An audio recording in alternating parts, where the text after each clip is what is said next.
Hello, beautiful people. We are live in Abeokuta for the Appman National Conference 2024. And the theme for this year is Pivotal Role of Pharmacy Owners in the Pharmaceutical Supply Chain. Pharmacist Nike, please. Where are you? Okay. Get to be here. Also, onto the high table is the representative of the Commissioner of Police of Ogun State. Please, sir, kindly make your way to the high table. A round of applause for him.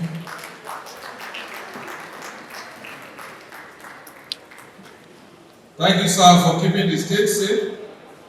And thank you for honoring our invitation. We salute the courage of the policemen working day and night. Please, on the other side. The women should not sit together, please. There should be gender equality, gender sensitivity. Please, when we do it to you now, you'll be complaining. So please, there should be no conspiracy among the women.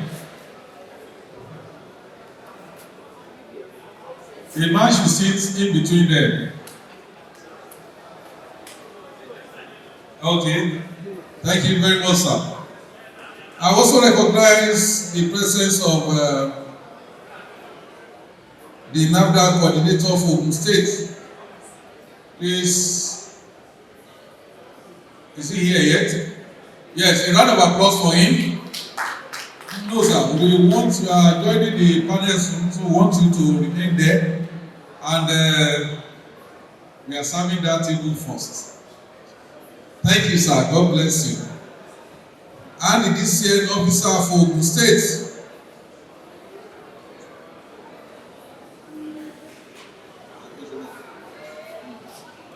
DCN officer for Ogun State. Is he on seat? Okay. Okay, when it comes, we are going to call him to we are going to introduce him for recognition. The keynote speaker for today is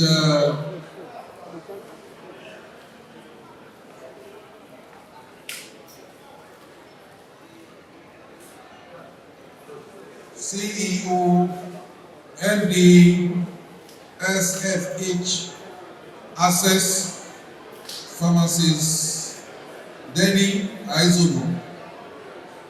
When please come to the ITU, when I will call him to come for to deliver the keynote address, I will introduce him properly. Please, one more time, a round of applause for Pharmacist Dennis Aizono.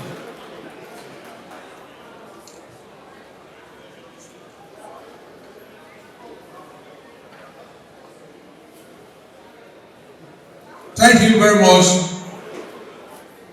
Where is the Lera Pharmacy? Àdúrà lérí ẹ̀mí.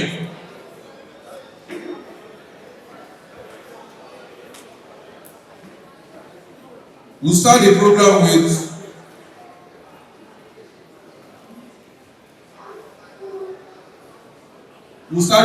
with an opening prayer from somebody chosen by God Almighty to lead us in prayer. If you are the person, if you don't hear the word of God, don't bother to come out.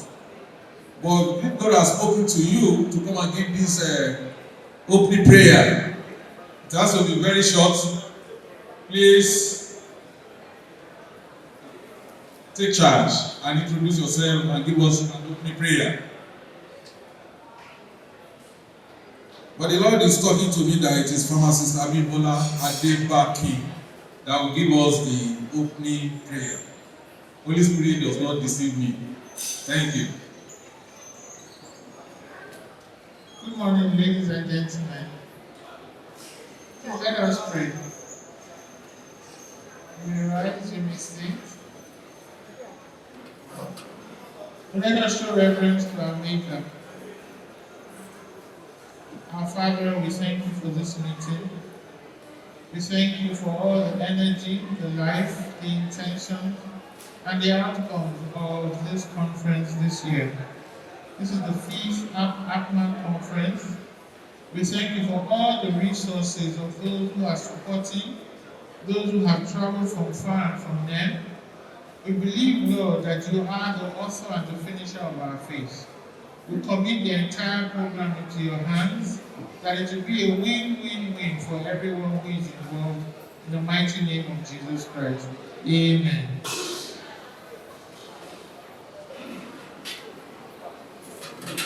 Thank you very much for that short opening prayer. Please, the National Organizing Secretary will go around the program so that I can help us give it to the people who sit. And while we finish, we'll come back to the high table. His name is MD Kadel Austin Oluoha. Thank you very much. We progress with the program of the day. If you look at the program in your hand, you don't prayer, you don't the opening of the Gateway 2024 exhibition. The exhibition is going on there. All the exhibitors are there. In between, please seek your indulgence. We quickly break it for a 5 minutes press conference. We need the faces of all those VIP on the high table for the press conference. Mr. President,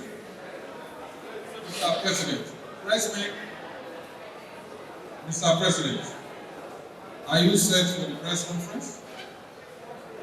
Or should give you a few minutes? Okay. Well, I'll go to the next one, which is the welcome address by the chairman of the occasion.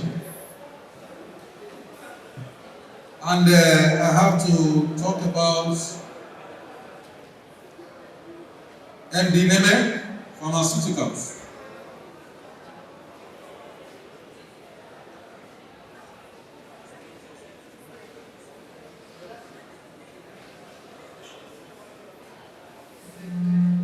Okay.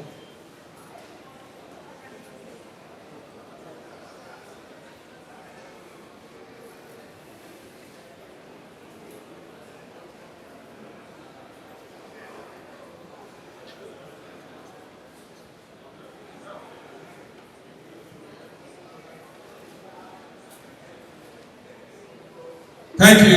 I'm very sorry for that interview. Well, I jump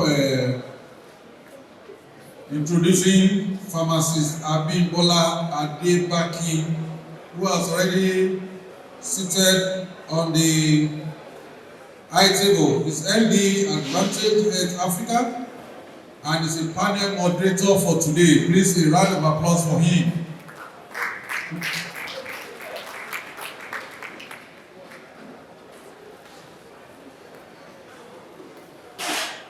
Now go to MD Neme, who is the chairman of today's 2024 APMA convention.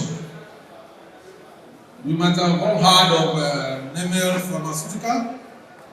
His name is Prince Pharmacist Naimeka Bertrand Ugu. He sits on a company that have changed the focus of pharmaceuticals manufacturing in Africa.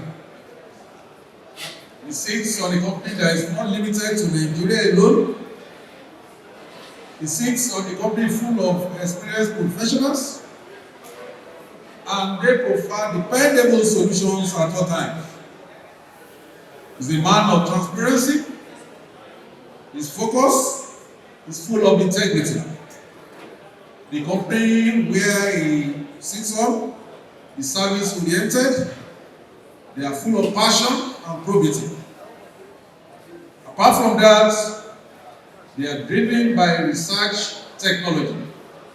They are not those who do trial and error. Under his leadership, the staff are inspired to be highly effective for sustainable production of quality products for the benefit of humanity. He has won several awards and is a great achiever par excellence. The best paracetamol drug company for 2012, if I'm correct. He also won the best pharmaceutical company east of Niger.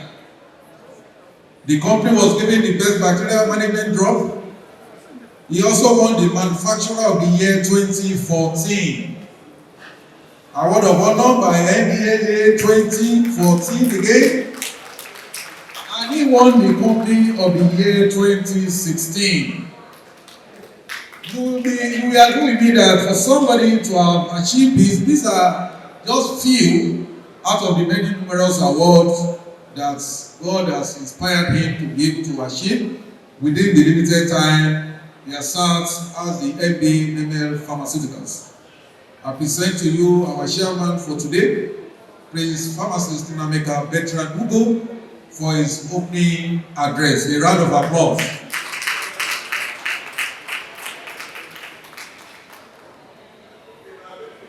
Good afternoon, everyone. Good afternoon, everyone. Today we give God the glory for making it possible for us. All of us have gathered here safely. First of all, I want to thank Honorable Afolabi, a wonderful person, a friend, and the driver of Appman. I also want to thank the DG NAFDAC, ably represented by an effective personality in our midst, Pharmacist Beatrice. Thank you. And also the representative of Commissioner of Police, Ogun State, a young man. I wonder when he joined police force. Thank you for making Ogun State safe, and God bless you. Our keynote speaker, thank you. Gunala, the representative of Registrar PCN, thank you for coming. And Mrs. Abibola, also thank you. Today is a great day in the life of Appman. As your chairman today, bold initiatives and collaborative strategies for the future of pharmaceutical marketing. Esteemed guests, distinguished colleagues, ladies and gentlemen, I'm deeply honored and filled with humility as I stand before you today, both as an appointed chairman for this esteemed event and as a recipient of an award. My sincere gratitude goes out to the Association of Pharmaceutical Product Marketers of Nigeria for this exceptional recognition and for granting me the opportunity to contribute to this prestigious gathering. As we convene at this annual conference, we are reminded of the vital importance of collaboration. Supply chain issues highlight the significant role each of us play in promoting health, well-being, and sustainability. I'm truly grateful for the acknowledgement that comes with this award. However, I see it not just as personal achievement, but a reflection of the collective efforts we have made and continue to make in shaping the future of pharmaceutical marketing in Nigeria. It serves as a reminder that our mission is ongoing with evolving goals that adapt to changing healthcare needs and a dynamic global environment. In my role as the chairman for this conference, I pledge to ensure that our discussions today and in the days ahead are impactful, enlightening, and forward-thinking. Let us work together to strengthen our industry, empower our partners, and improve the healthcare system in our beloved country. I urge all of you to actively participate, share your insights, and contribute to the meaningful dialogues that will shape the outcome of this event. Once again, I express my heartfelt appreciation to the Association of Pharmaceutical Product Marketers of Nigeria for this esteemed honor. Let us proceed with passion and resilience. We pave the way for a brighter, healthier future for Nigeria and beyond. Thank you, and may our deliberations be fruitful and our vision united in God's name. Thank you.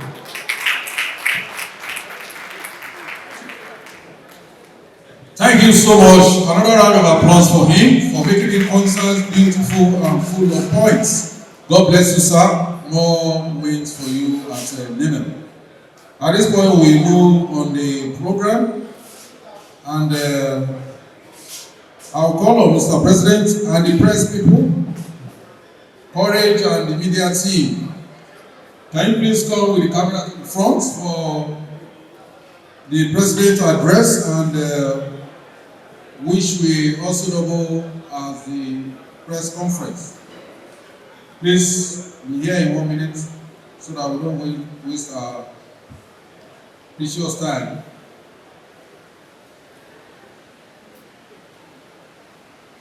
Thank you. Others should just move to the front so that we can quickly do this.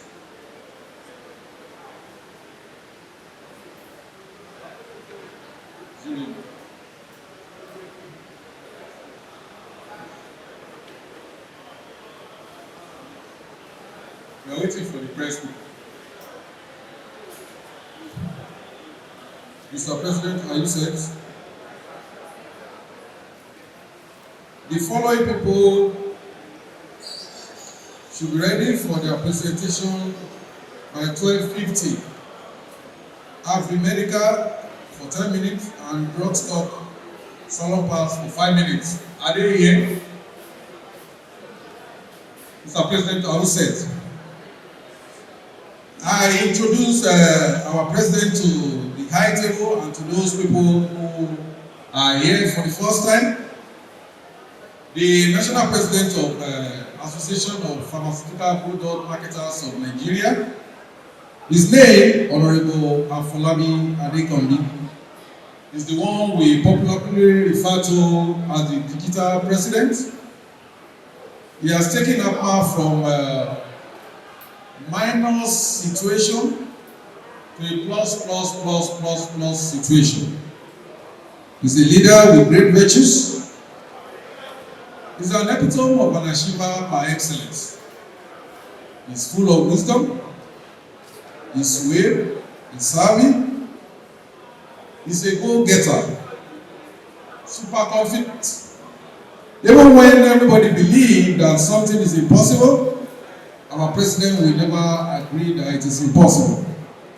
He will be smiling with you at all times, yet he is unassuming.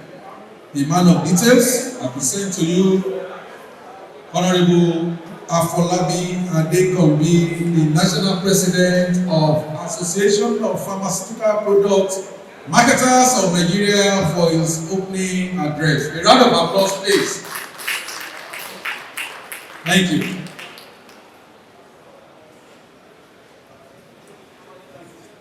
Thank you, Pierre. A very warm welcome to our esteemed guests, distinguished dignitaries, and referred members of our dear Association of Pharmaceutical Products of Nigeria. It is with immense honor and privilege that I address you today at this just 45th Appman Annual Conference. I extend my warmest greetings and heartfelt welcome to each and everyone who has gathered here at the prestigious DLK Event Center in Abeokuta, Ogun State. Your presence at this event is a clear indication of your unwavering commitment to the progress of the pharmaceutical industry and your dedication to positively advancing healthcare delivery in Nigeria. It will be a very remiss of me not to take a moment to comment and appreciate the outstanding work and dedication of the Conference Planning Committee, as well as the local organizing committee. Their meticulous attention to details and tireless efforts have undoubtedly played a significant role in ensuring the success of this conference. Their meticulous attention to details and tireless efforts have undoubtedly played a significant role in ensuring the success of the conference. I must also express my sincere appreciation to all the national and state executives of Appman for their steadfastness, support, and dedication to our collective cause.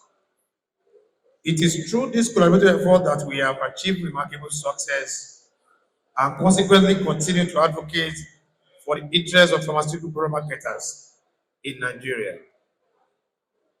Our relationship with key regulatory agencies such as Pharmacy Council of Nigeria, PCN, NAFDAC, and NDLA have been instrumental in advancing our industry. I hereby extend my utmost gratitude to the leaders of this agency for their support and understanding extended to our sector. The theme of this year's conference, tagged Pivotal Roles of Pharmacy Owners in Pharmaceutical Supply Chain, is both pertinent and timely, especially in reference to the reality and situation on ground in the health sector of our nation. I'm very confident that our referred keynote speaker, Farm Dennis Aizobo, my good friend, will enlighten us and provide invaluable insights on the critical roles that pharmacy owners played within the pharmaceutical supply chain. A warm welcome is also extended to the major pharmaceutical companies participating in this year's exhibition. I also extend my greetings to the chairman of the day, also my wonderful friend, MD Nimel Pharmacist Unaimika Ugu, our moderator, pharmacist Abimbola, also to my indefatigable registrar, pharmacist Babashe Ahmed, able representative my pharmacist Nike, also the DG of NAFDAC, my good mom. I also appreciate you, and the representative Beatrice. Our members eagerly anticipate engaging with you to explore potential partnership and collaboration that will benefit the industry at large. Let me extend my warm greeting to all other guests, the Commissioner of Police, Aware Father of the Anod, among others. In conclusion, once again, I extend my warm greeting to all the participants to this year very prestigious 3 days event. Let's seize the opportunity to learn, network, collaborate for the advancement of pharmaceutical industry in Nigeria. Let's keep on doing the right thing. Thank you. And may this conference be a resounding success for all. Thank you.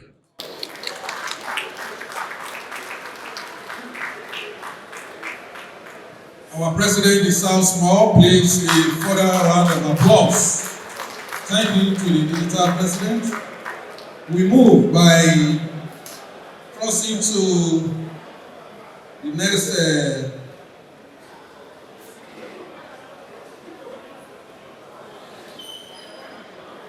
we are at the level of the keynote speaker on the agenda. You can see it is moving so fast, and very soon everybody will be happy because we shall conclude on time. Before I call on the keynote speaker for the day, Pharmacist Dennis Aizobo, I have to talk about the leadership role that he has provided for the majority of the populace in Nigeria. He is the MD, CEO of SFH Access. When I called him the other time to go to the high table, I said, I'm going to introduce him more. SFH SFH is Society for Family Health. It runs an NGO that provided access to so many things on the table of SFH. This stands for empowering health and the well-being of everybody in Nigeria. They are committed to deliver accessible, highly qualitative healthcare solutions that will enhance the lives of all of us. Part of what he has been able to achieve while sitting as MD CEO of SFH Access is that he has created a lot of impact across board. We have about 30 plus products under his leadership.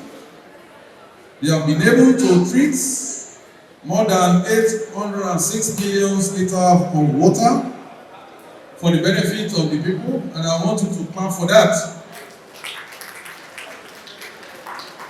When water is treated, you are helping the people to escape water-based and waterborne diseases. And also, under his leadership at SFH Access, he has been able to achieve and avert about 590,000 plus dollars. Is all of you. So everybody who is a member of Appman, and I recognize that you are over 3,000 in number. You are all in that house. And so how that house will stand and how long that house will stand, you play a critical role in doing that. So what are these roles that you play? So number one, safety of medicine and entire drug security of the country. Like I was saying to a group of people this morning, medicine is not just a commodity. The challenge we have in this country is that we see medicine as commodity. So medicine is not food. You get what I'm saying? So I can use this phone to stone you. It will just impact on your skin and a minimal pain. But you see, for every pack of that drug that you carry, it is either improving the life of somebody or it is going to damage the life of somebody. And so when we talk about safety of medicine, we are saying that every drug that you carry, every drug that passes through your supply chain services must respond to addressing the healthcare challenges in Nigeria. We are saying that it must respond to ensuring that every patient that takes those drugs, they get well. The simple reason is that you can be based in Lagos and somebody from Abuja comes to buy your drugs from you. If that drug is not safe, who knows? It may be your brother that will take that drug. It can also be any one of us here on the high table that will take that drug. And the implication of that is that it is either you are contributing to life or you are contributing to the death of somebody. So when we talk about mortality in Nigeria and mortality rates or morbidity, when we say morbidity, we talk about people who are sick, mortality, death. And we say we have a high mortality rate and we have a high morbidity rate in Nigeria. A critical contributing factor to that is the role that we play. In the sense that if the services we provide is not being carried out maximally, there will be no safety of medicine, and then the security of the country will continuously be compromised. So while the policeman is trying to do their job, ensuring that thieves, robbers will not break into our premises, we may be killing people by the quality of drugs that we provide.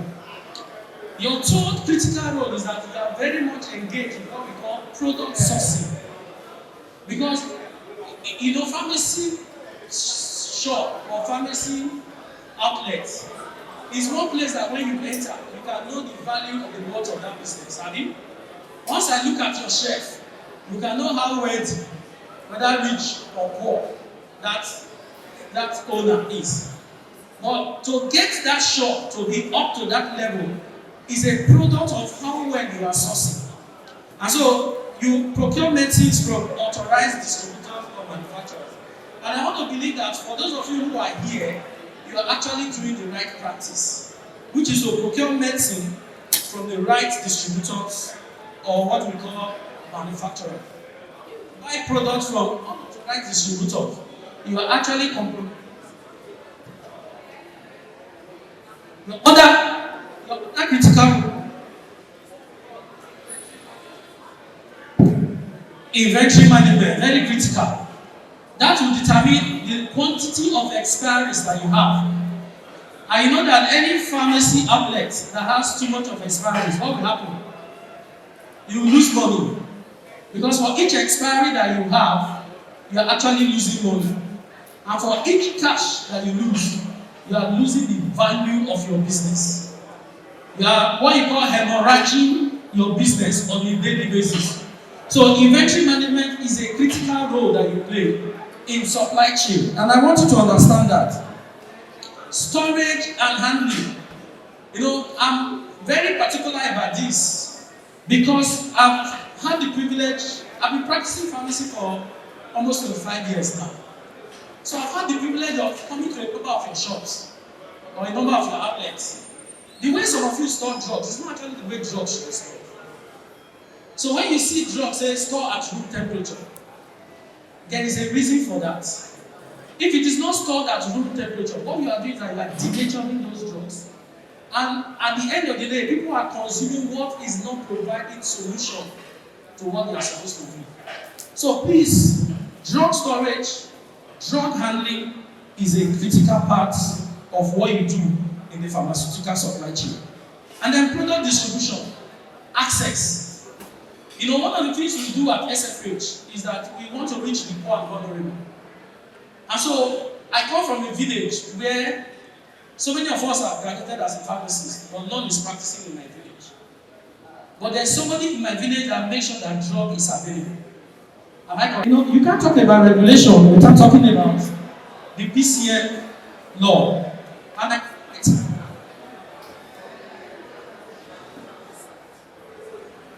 to understand that this is a new law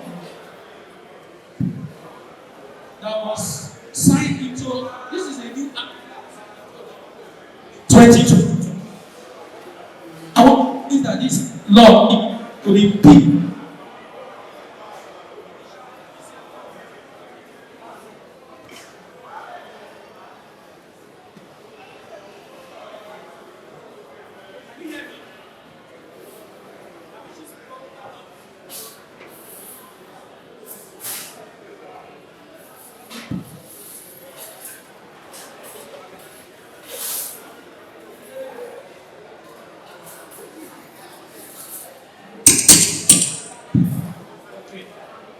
So it's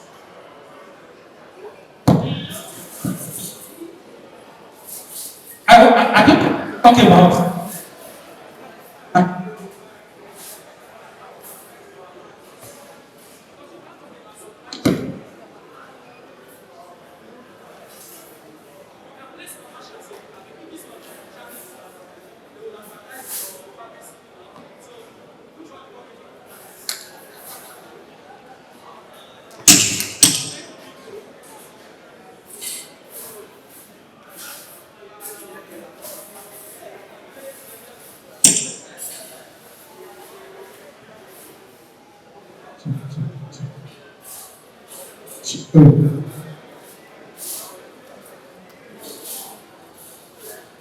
so we are back on course. I'm sure you can hear me better now. So I wanted to just make us understand that it's about the regulating the standard of training, practice of pharmacy for other related matter. It will inspect, at least their license to inspect, approve, license and regulate the registration and practice or operations in non-pharmaceutical premises where drugs, medicines, and poisons are either manufactured, imported, exported, distributed, stored, dispensed, or sold. Do you see yourself in all of this? You are seeing yourself, I mean? So you need to know the law that is guiding what you do. That's why I brought it out. He said, in Nigeria, it's not in America, in Nigeria. And it must be based on what you call good pharmaceutical practice standard. Of course, it is to establish and maintain a register of premises used for what? Manufacture, storage. So you can see that you are here again. Storage, importation for some of you, exportation, distribution, sale, and dispensing of drugs, poisons, medicines, medical services, and accessories. Now, this is the part I need us to look at because this is very critical. Of course, register, license, regulate, control activities of patients. That's the PPMVs. Pharmaceutical, manufacturing, importation, exportation, storage and distribution, regulate, control, and do all of this. So, in summary, as I look at the last slide of this, is to make us understand that you need to know what the law says. And what the law says is that for every premise, there are standards. And that standard is regulated by what? The Pharmacy Council of Nigeria. And the law that empowers you to do what you do is the Pharmacy PCN law. That is why there are certain things that the law allows you to do, and there are certain things that the law does not allow you to do. In understanding what the law allows you to do, you must play within the ambient of that law. Are we clear? So I would like to pause on that and then take it further. Because what you must know is about ownership, structure of ownership, and the law that you play. Now, this is what gives you the right to distribute drugs in Nigeria. If you are not under the law and you are caught with drug, you are actually seen as somebody breaking the law of the Federal Republic of Nigeria. And if you break the law, we have the policemen here that will ultimately deal with you as it deems fit. So I wanted to just point out to you that the law of Nigeria empowers you to do what you do, and that you must do it within the ambience of practice. So if you know the law, what should you be doing? The first thing I want to encourage all of you, please run the business. A number of you don't want to run the business. You know, each time I see your chairman, what I call him is CEO. You know what a CEO is? So when they introduce me as CEO, they introduce my senior colleague as CEO. That's actually a title. You are not a pharmacist. You are not a doctor. Am I clear? You are a CEO. Even if you read medicine in school, inside that pharmacy, you are not a doctor. So please play your role. And what's the role of a CEO? A CEO puts systems and structures in place to run his business. Are we clear? You know, a lot of times we are not playing at the maximum level that a lot of us are supposed to play. So what the CEO does is that you employ your staffs and then they give you reports. The pharmacist is part of your staff. So he should give you reports on what is happening in your pharmacy. Please, you must put growth mindset in place. A number of you that I know, if you die tomorrow, your business is gone. It's not the thing you want to hear. Abi, you want to hear how to make money. That's what I came to tell you. But I'm telling you that business, and that's why we don't have jobs in Nigeria. A lot of you have run this pharmacy outlet for 20, 25 years with lots of experience. In fact, let me tell you this story. I have a friend. He's been in this business for as old as almost 40 years. Even though that now he has a daughter that studies pharmacy, he refused to bring the children into the business. And that guy is, let me use the word, permit me to use the word, stupidly rich. What do you think will happen to that business when that man dies? He's over 65. The person I'm talking to you now. So put succession strategy in place. Run a business. The reason why most of you cannot travel is that if you leave your business, you will die. Abi, if you leave your business one day, if you run a supply chain system that you must be there 24/7 in a year, you are dead. See, my friend is here now. My guy is here. Sir, his business not going on. I am here. I left Abuja since Monday. People are doing the job. The reason you spend money till night, 8 a.m. to 10 p.m. every day, no leave, in running a pharmaceutical supply chain, is that you are not running a business. You are trying to be the pharmacist. You are not the pharmacist.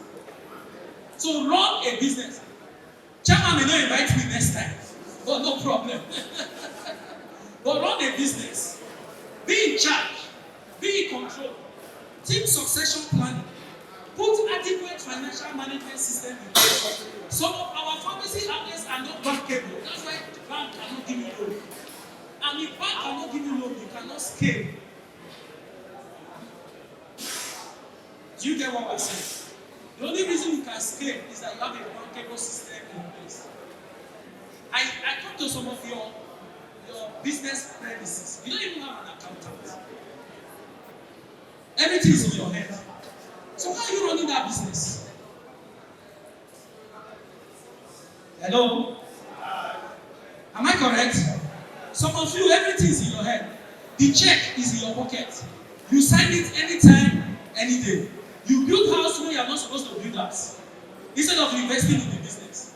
That is how not to run a pharmaceutical supply chain. So if you want to run a pharmaceutical supply chain, please run it like a business. Think growth, think succession, and make it what? Bankable. I am not saying that you should not own an outlet. I'm just saying that if you want to run it, do it like a business. So that tomorrow, some of you are looking older than your age. Because you are not running a business. You are trading. You are like the person who is running in a motor park. Stop running. Eh? So I said some of the things you should not do.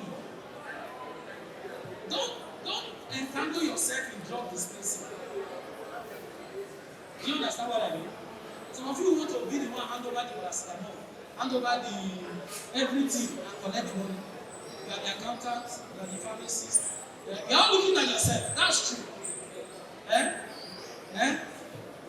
Do not become a hospital. We should not come to a point where some of you are fixing drip. I've seen places where some of you are fixing drip. Yes. So let's not get there when we talk about pharmaceutical or supply chain. So if you do the right thing, what's the impact? I think this is what you want to hear. And this is where you make money. There will be proper inventory management. So if there's proper inventory management, at the end of the year, you can declare your profits. You can say that, let me do it. Let's do a check. Chapter, don't be angry, I'll soon you. How many of you here can say last year, from my business, I know how much I made as profit? Let me see you, man. It's only the ESCO. Eh? PRO, it's only you and a few people. Not because the country is bad. Even if the country is bad, you know how much you lost last year. My friend, I know you very well. So I'm saying that we should put a system in place that helps you know what your business is worth. And if you know what your business is worth, you must be able to manage your inventory. Some of you, they have stolen all the money in your shop, but you don't know. And I'll give you an example. I went to buy job for my mother when I went to Benin, the second to the last time. I got to the place. I saw the paracetamol. I paid for the paracetamol, but they could not give me receipts. And I responded, and I gave them the paracetamol to give me my money. The simple reason is some people are using your outlet to trade their own business. Am I correct? You have employed people that your outlet is their own business because you don't have proper inventory management. You have come and you saw that you have 5 paracetamol cartons. But those paracetamol cartons you have are not the ones you bought. The ones you bought have been sold, they have replaced it. You are dealing with a lot of expiries because you don't know what you have and what you don't have. And you can't run an efficient pharmaceutical supply chain if you don't have an idea of your inventory.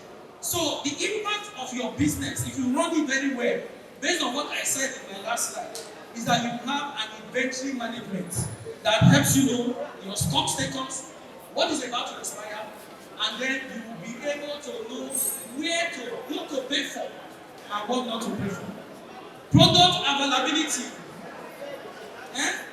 You will know when it's available. You will have to manage product availability. We will reduce this syndrome of out of stock. OS. It's not, understand that. And then you build a better relationship with your supplier. Some of you are hiding because you can't pay for the drugs you are collecting because of poor inventory management. You know, pharmacy business is the only business, and it's wrong. In the next 10 years, you won't get credit to do your business. Pharmacy business is the only business you want to collect credit for 1 month.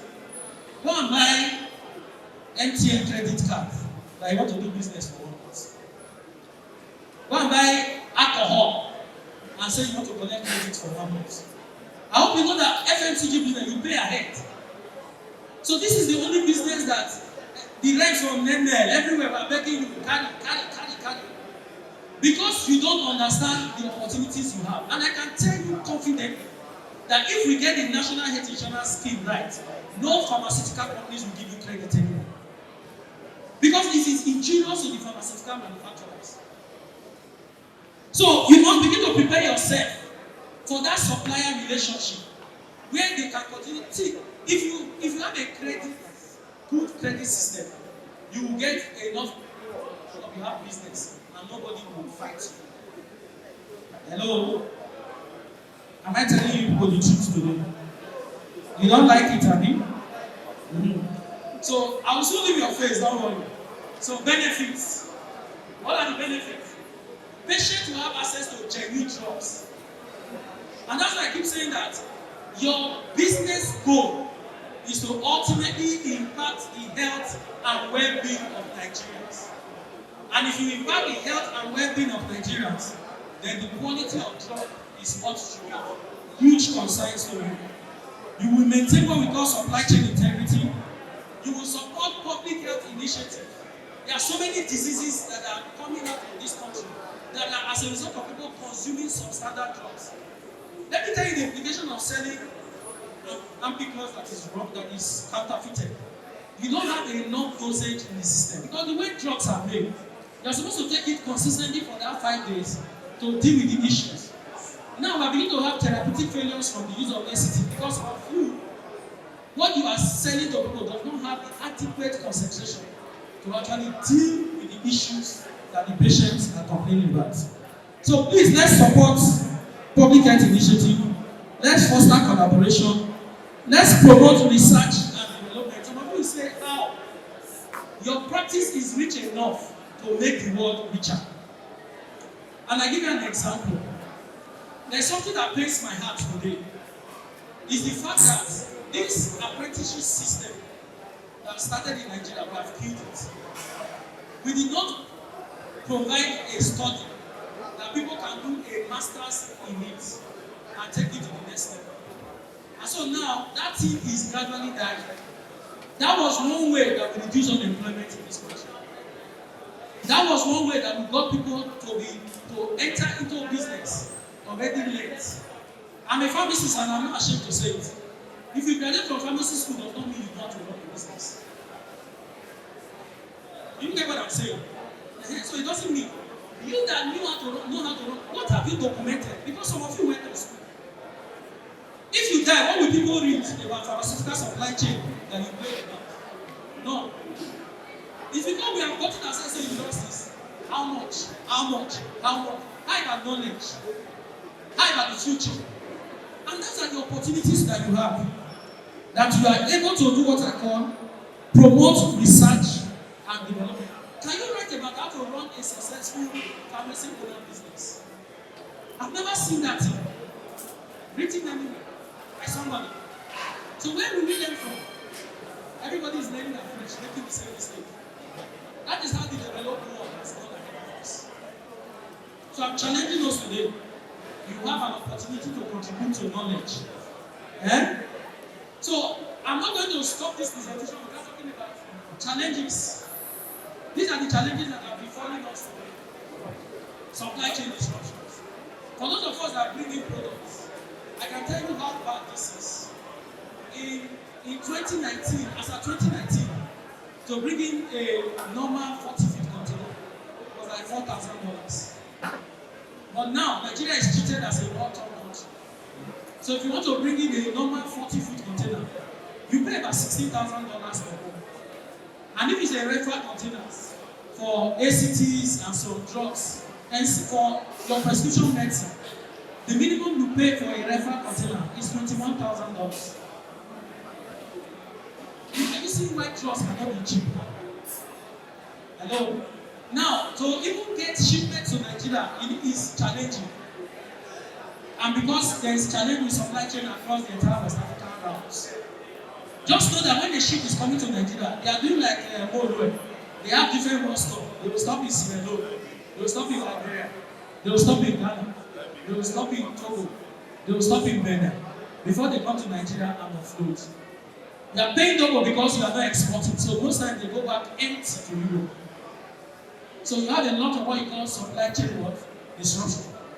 All of us has connected containers and we are using it to do business along the road. You know those containers are supposed to go back. So containers that come to Nigeria, half of them don't go back. So they don't have containers to always bring drugs to us. I'm just giving you the issues with supply chain disruption. Apart from we are seen as a culture of country is of our practices. So I understand that there is one I did not put here. The current inflation and forest fluctuation is a big challenge. And we must come to understand that. Please, a big challenge is counterfeited products. Some of you know the suppliers of those counterfeited products. Because you want to sell cheap, you always buy them. It is not ensuring that people are getting what you are giving them. How do you feel when you are handling that product that you know that is good? Some of us have debt conscience. Hello? We have regulatory challenge. Thank God they are here. Ask them all the questions you need to ask. Why is it that when you apply for registration, it doesn't come on time? You applied in March. This is August. If you have not gotten your license, she's looking at me. So I did not only talk to you, I'm talking to her too. Have you? Ask her why. So those are challenges. I know there are issues they are going to bring, so I'm working out already. These are all challenges. Inventory management, patient safety concerns, some of you don't know. So, way forward, I've spoken a lot about this. You must stay informed about the industry trends. You must read about pharmaceutical supply chain. You must read about what's happening in the pharma industry. You must invest in technology. Technology is not like you have an iPhone, or you have a Samsung phone. At a snapshot as a CEO, do you know the total inventory that you have in your system? Hello? So I can sit here every evening, I know the total inventory that I have in all our warehouses in the country. I don't need Emeka to tell me how much I have on the shop. And I don't have to wait till 31st of December to do my stock count. At the end of every week, I have a summary of what. And that is because I've invested in inventory management. And it's becoming cheaper. You can collaborate. Please invest. How can you have a business? Total stock value 50 million or 100 million. And you cannot put 1.5 million to do an inventory management system. That is being penny wise, pounds foolish. You think that 1.5 million is too big. If you know that there's still 1.5 million naira from you every month, you would have invested it. Hello? Mm-hmm. So please invest. Develop strong relationship with suppliers. Please stay there. Meme, am I talking to you about? I should beg them, I mean. Please stay there. That's the only way this supply chain will be continued. Stay there. Don't own them for 6 months. And you are building the house in the village. Please stay there. Put quality control measure. That AC should not be for decoration. Let it work. I know that band A and band B is a problem now. Go and put solar. Some of you have the finances, and I'm challenging you. If your stock value is worth over $50 million, you should put this investment. If your stock value is worth it, continuously train your staff and train them and retrain them and ensure that they are doing the right thing. So, what is my conclusion? I hope I've not extended my time. I was giving 1 hour. I don't think I'll spend 1 hour. So, what are my conclusions? 1. Pharmacy owners play vital role in pharmaceutical supply chain. They act as intermediate between the manufacturers, the smaller retailers, or pharmacies. So you are actually that bridge. Once that bridge is broken, is not the supply chain is disrupted. And once the supply chain is disrupted, prices will go up. Not just prices, patients will die. Just know that each time that you are not doing your work well, somebody is dying. Eh? Are you hearing me? Each time you don't do your job well, somebody is dead. So somebody is dying. Your bulk purchasing power, your efficient distributing network, and ability to manage inventory make you a key player in ensuring the availability of pharmaceutical products across the market. I told you about my village, and the same thing in my local government, the same thing in the states, and the same thing nationally. I've told you that you play a critical role in the security architecture of Nigeria. Because we only look at security from police, army, navy, air force point of view. No. There's what you call job security. There's food security. And they're all a critical part of the entire security government of Nigeria. So, by recognizing your role, you can continue to contribute to support a stable and an efficient pharmaceutical supply chain that meets consumer demand and ensure what? Security in our country. So since I'm in a doctor, I'll say a cowboy. Thank you.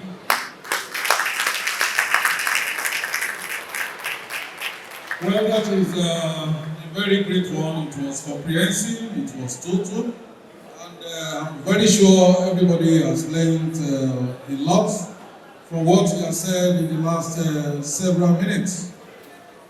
MD, CEO, SFH Access, we say a big thank you to you, and we appreciate all what you have done.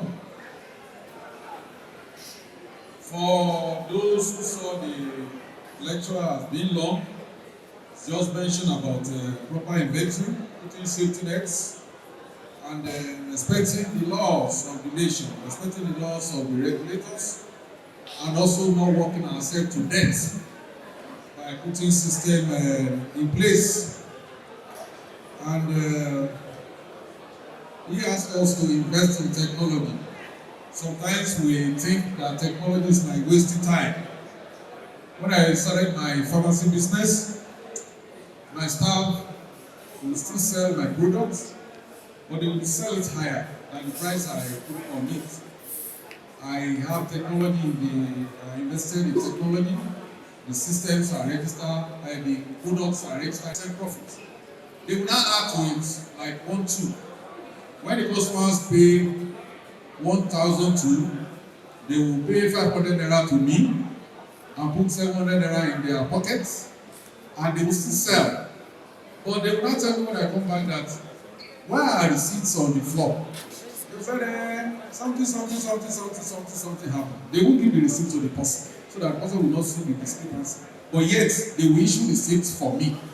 So at the end of the day, I have to put several CCTV cameras in place, and also I send others go and buy products in that place. People that are initiated myself.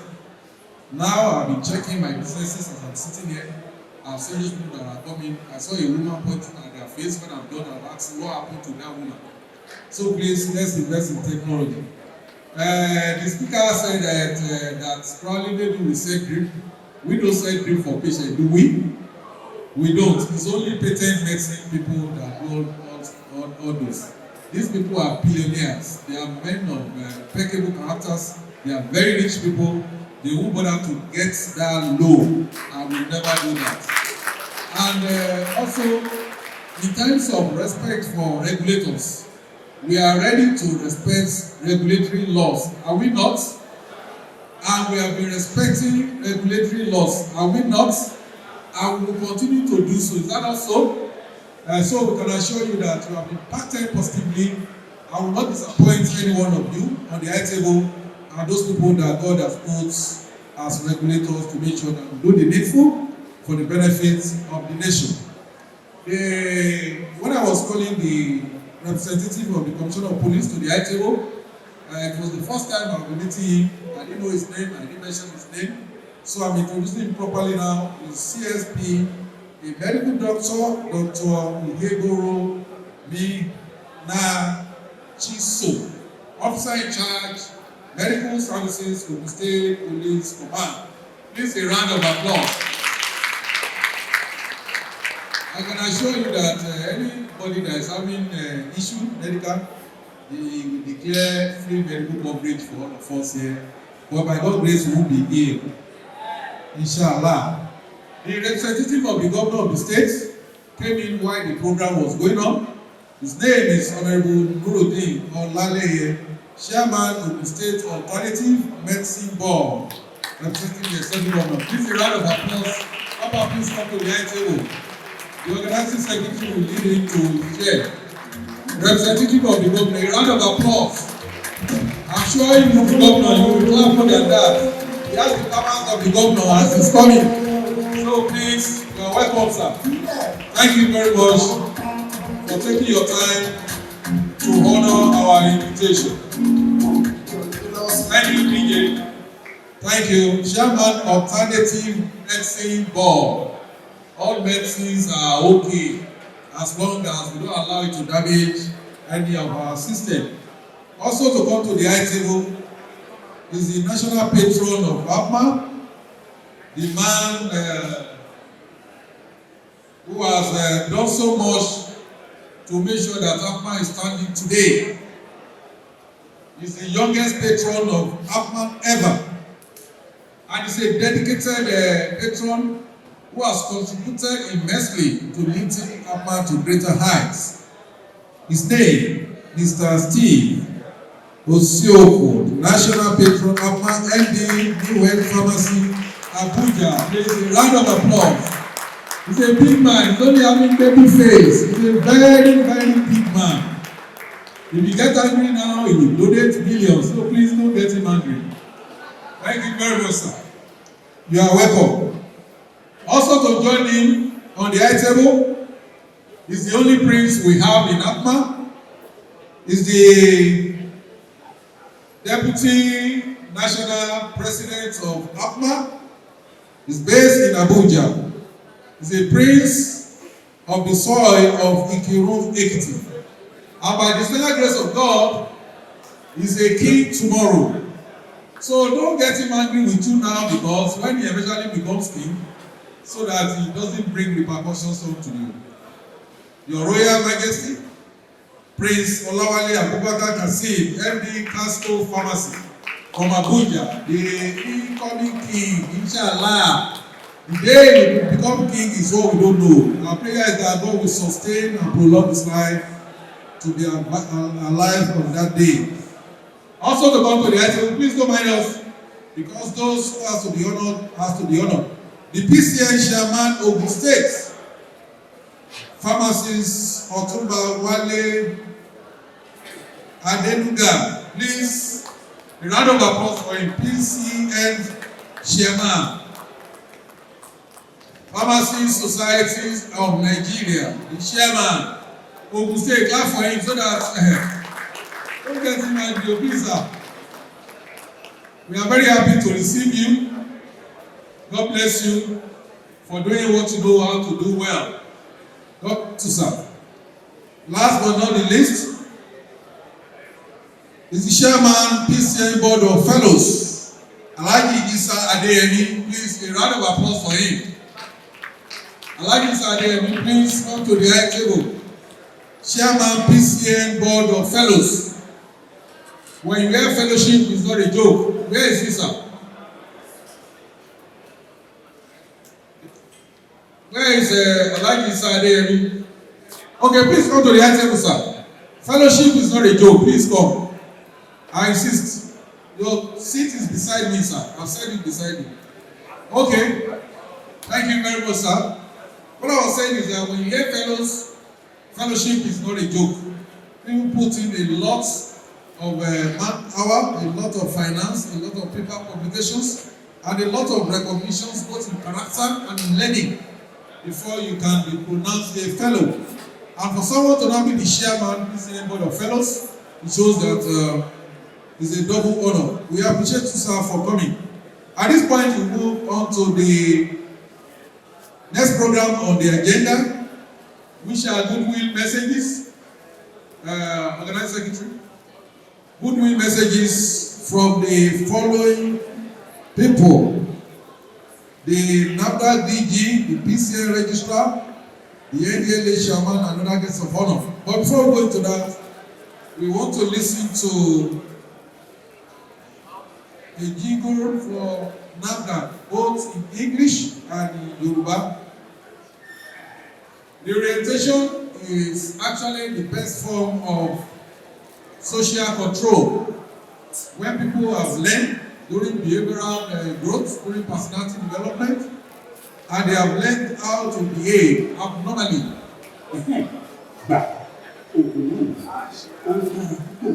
Please listen to it.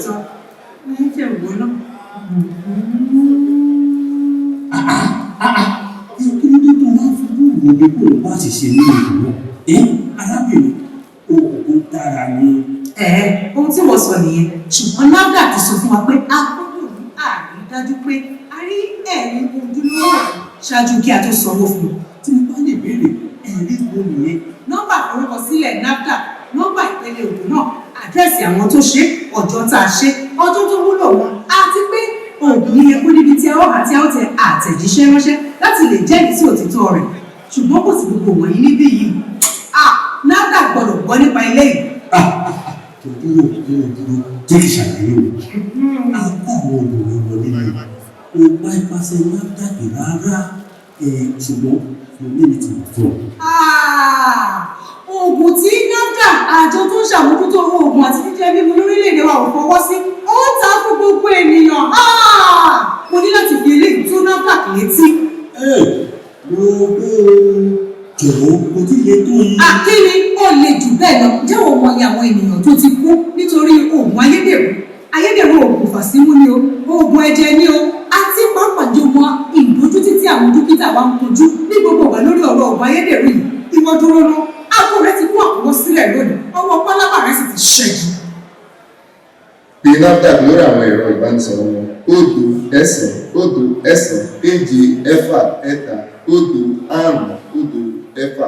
àbí 0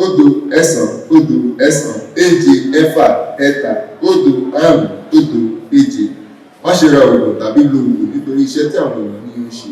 Rí i dájú wípé o rí nọ́mbà ìforúkọsílẹ̀ NAFDAC, àdírẹ́sì àwọn tó ń ṣe, nọ́mbà ìpele tí ó bá jáde, ọjọ́ tí a ṣe, ọjọ́ tí kò ní wúlò mọ́, àti àwọn àṣìkò orúkọ. Jọ̀wọ́ fi ẹjọ́ èyíkéyìí oògùn ayédèrú tàbí oògùn irọ́ tí o bá fura sí sun NAFDAC nípa títẹ ìwé ìránṣẹ́ sí ẹ̀rọ ayélujára wọn ní sf.alert@nafdac.gov.ng.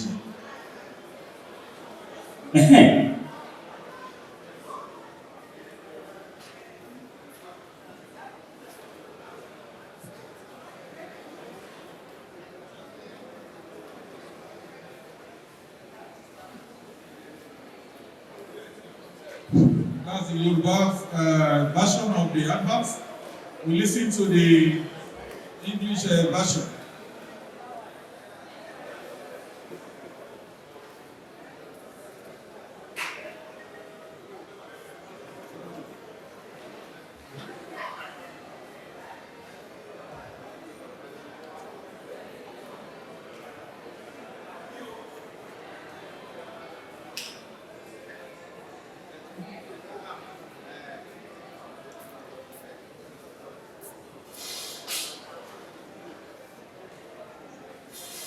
Take madam, that is the drug. It is very good for body pain.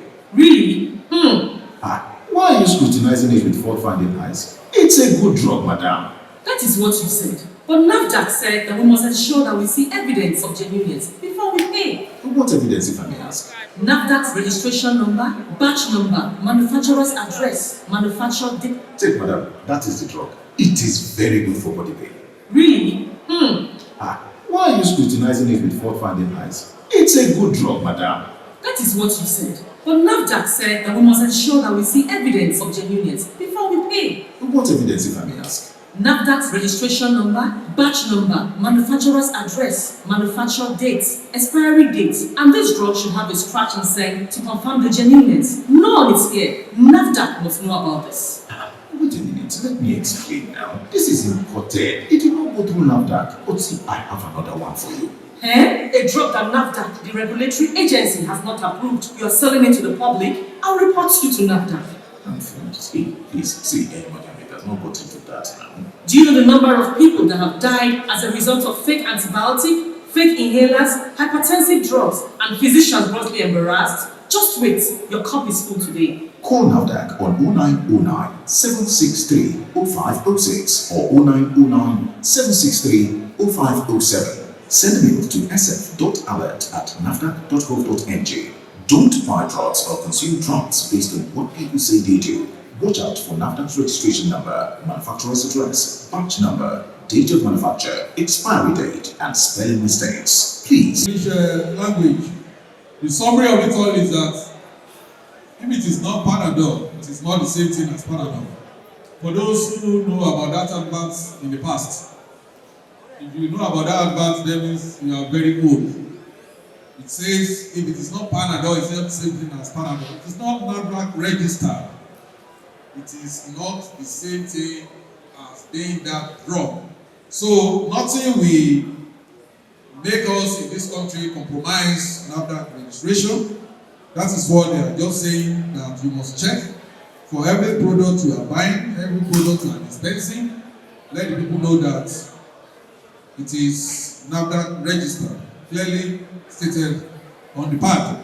At this point, I will recognize the presence of Pharmacist Ali, the PCN officer of Ogun State. Thank you very much for coming. A round of applause for him.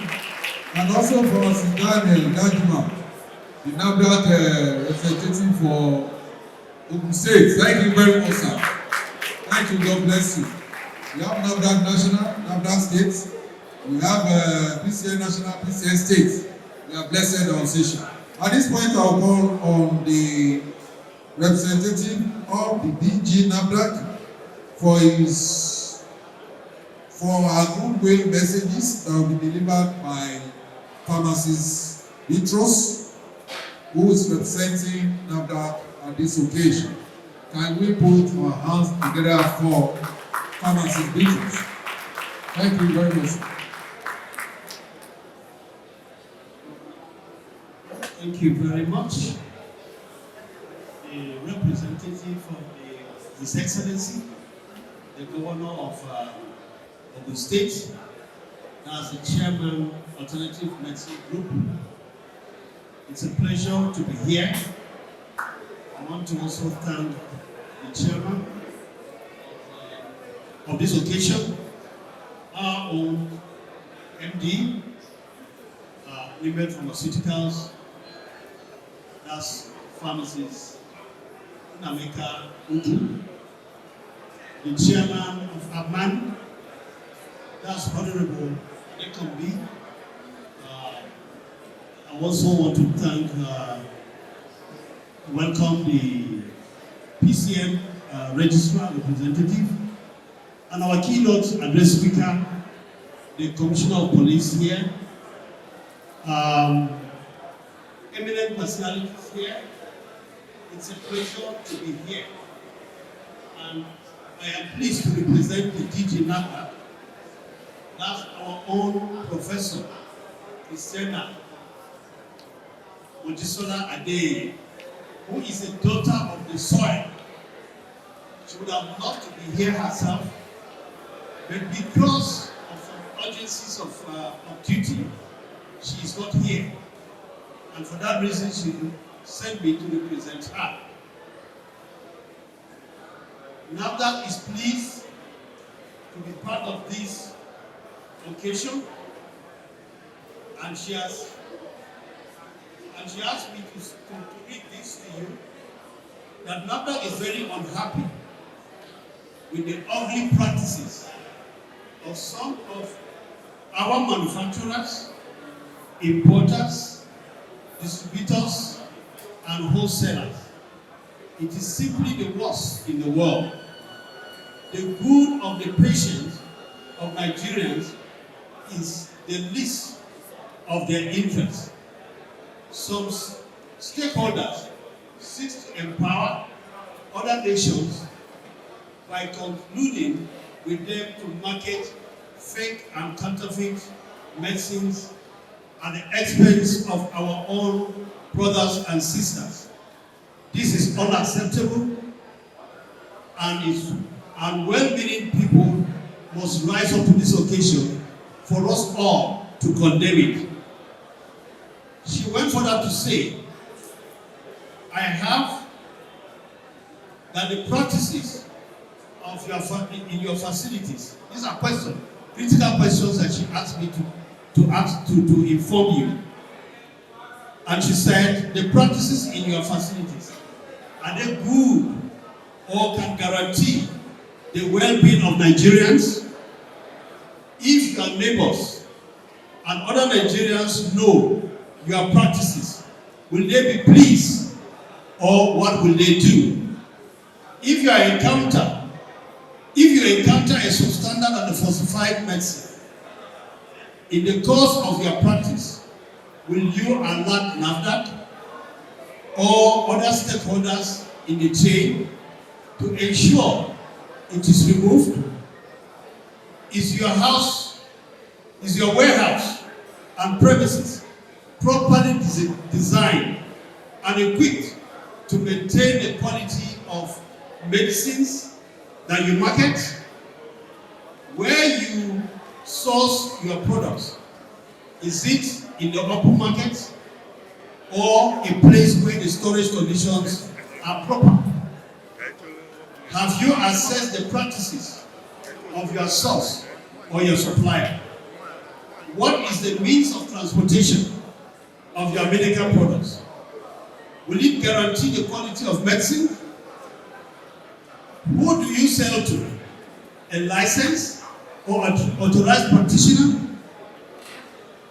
Our practices must ensure supply chain integrity for us to meet the standards and healthcare needs of our people.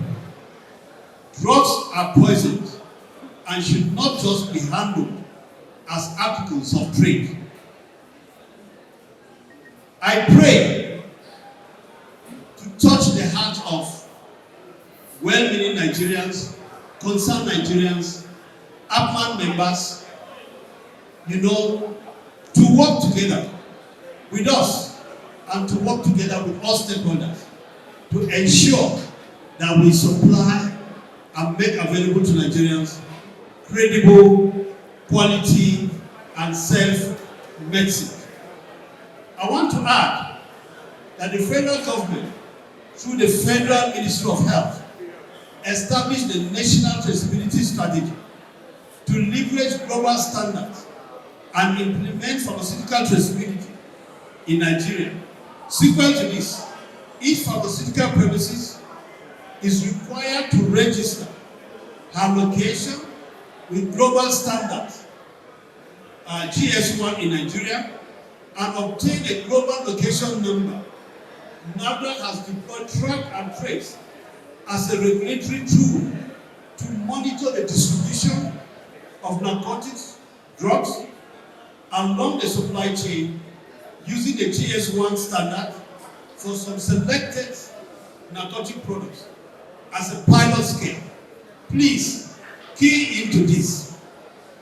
Now, the DG didn't just send me, she also asked the state coordinator of NAFDAC to be here with me. And he has just been recognized. Please, Pharmacist Daniel, be upstanding. So please, within the state, where you have challenge or where you have need, please reach out to him. And in all the state of the Federation, NAFDAC offices are located. Please reach out and let us close the gap and identify fakers and put them to shame and make our people better and give them a safe healthcare. Thank you very much. Thank you so much. A round of applause for the representative of the NAFDAC DG. God bless you, sir, for that urgent and very important points you have raised. And there are questions the DG, through the speaker, put across to us. And I want us to be able to answer it so that when we get back to report to the Karamego Director General will be able to tell them that these people are completely different from the usual Nigerian factories, because we have said before, we are populated with men and women of impeccable characters. We don't cut corners. We are not ready to cut corners, and never shall we cut corners. He asked that, he said, Madam said, he should ask us, our practices in our facilities good? Is it good or not? You can't talk. Is your practices in your facility good or not? God bless you. He also asked if our practices can guarantee the well-being of Nigeria. Is that not so? It shall surely guarantee the well-being of our people. He asked if our neighbors, if they are aware of what we are doing in our practices, will they be pleased? They shall surely be pleased. Is that not so? God bless you. And he said, if you see anything that is against NAFDAC regulations, are we going to report to NAFDAC or not? We shall report to you, sir, so that you can make your work easier. When I was in Britain, everything is everybody's business. Everything is everybody's business. If you are doing your own, somebody is on the window, already looking at you, recording whatever you are doing, innocent thing that you are doing by the roadside. Because number one, when the police are looking for help, they want to be the one that will help police to solve crime. Two, when the tabloid, when they are looking for stories, they can easily sell to tabloid and make money. So in our system here, sir, we have a task force that are even self-regulating, internal regulatory mechanism. I can assure you that anytime we see anything that is against NAFDAC regulations, we shall surely report to you. But hopefully you can give us some money as whistleblowers. Thank you very much. And lastly, he said, do we source in open market and transportation? Is it good for the safety of the drugs? Yes, sir. I can assure you that we won't go against anything that will jeopardize the well-being of our people. Before I go on, I will I want to recognize the president of City Folks Club of Nigeria, Honorable Larry Jaji, and his co-members on seat. Please a round of applause for them. Where are you? God bless you, Honorable, the president of City Folks Club. God bless you. I'll go forward now by calling on the representative of NDLEA. Okay? The representative of PCN. Pharmacist Nike to give our own goodwill messages. Nike Omotosho. She's not Nike Omotosho. My name is Omotosho. Thank you very much. Good afternoon, ladies and gentlemen. It's a pleasure to be here. On my own behalf, first. It's a pleasure seeing so many faces, working at different states. You know, I've worked in Ekiti, I've worked in Oyo, and I've worked in Oyo, so I can see faces. I'm going to read the speech of the registrar as sent to me. Please, I beg of you, let me start on the system. Let me start on the system protocol. But I will recognize my boyfriend. No, my friend. When a man is your friend, is your what? Jare. I will recognize my friend. Honorable Appman-ng. It's a pleasure. Please, sir, if I come to you, no go there, I recognize you. Now my husband, my sister and I be wife. Yeah. So it's a pleasure. I recognize everybody. Please let me sit and stand and jump on the system protocol. Thank you so much.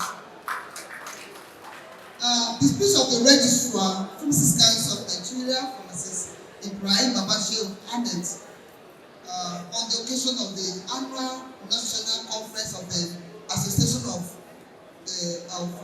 Pharmaceutical Products Marketers of Nigeria, Appman-ng. It is with great pleasure that I felicitate the Association of Pharmaceutical Product Marketers of Nigeria, Appman-ng, at the opening ceremony of the Association's annual national conference holding in Abeokuta, tagged Gateway 2024. First and foremost, I would like to extend my heartfelt gratitude to the Association of Pharmaceutical Product Marketers of Nigeria for organizing this remarkable conference with the theme Pivotal Roles of Pharmacy Owners in the Pharmaceutical Supply Chain, which is both timely and pertinent as we navigate the modern healthcare drug distribution complex. The pharmaceutical supply chain is a complex network that involves the production, distribution, and dispensing of medications.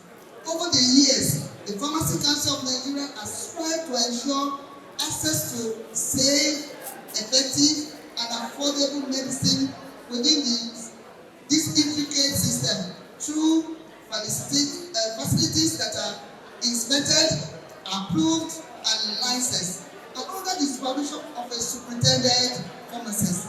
Pharmacy owners play a vital role that extends beyond merely operating a pharmacy premises.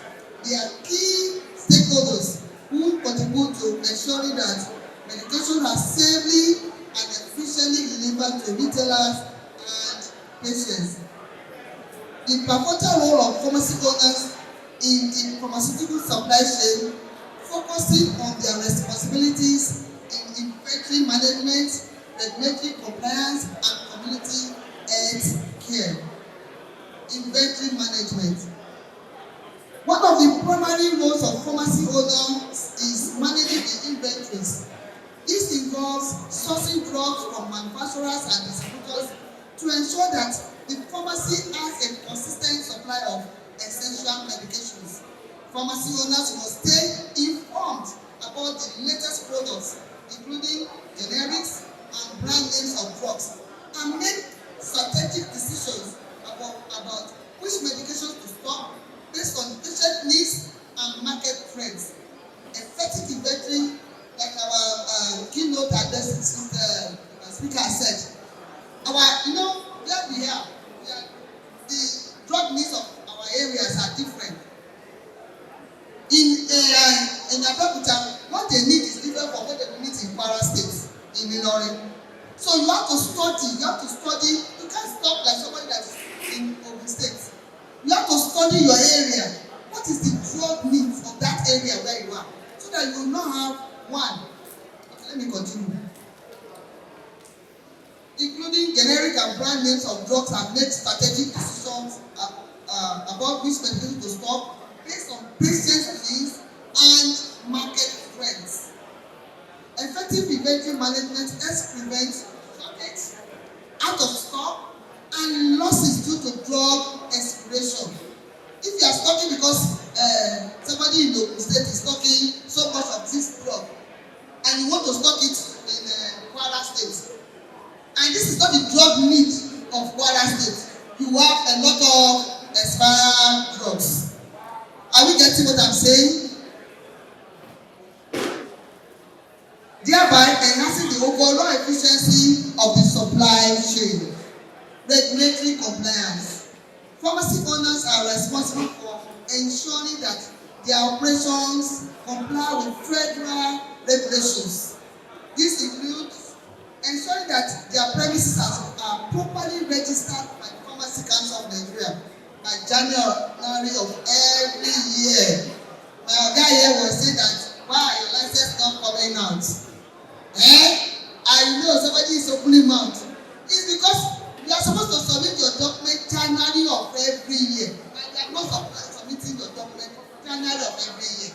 That's one of the major reasons why your document don't come out on time. If you submit on time, you get your license on time. These days we do our license online. That's why I keep on saying that it is best for you to have a pharmacist and keep your pharmacist. Take care of your pharmacist. You don't need to be changing pharmacists every year. Changing pharmacists every year will delay the release of your license, because we all know that when you check your pharmacist, you have to fill form, and you have to submit so many documents, and we have to pass through so many bureaucracy before it gets to Abuja. But if it's your own pharmacist that is there, that's what I do to register the following year, you will just pick scratch card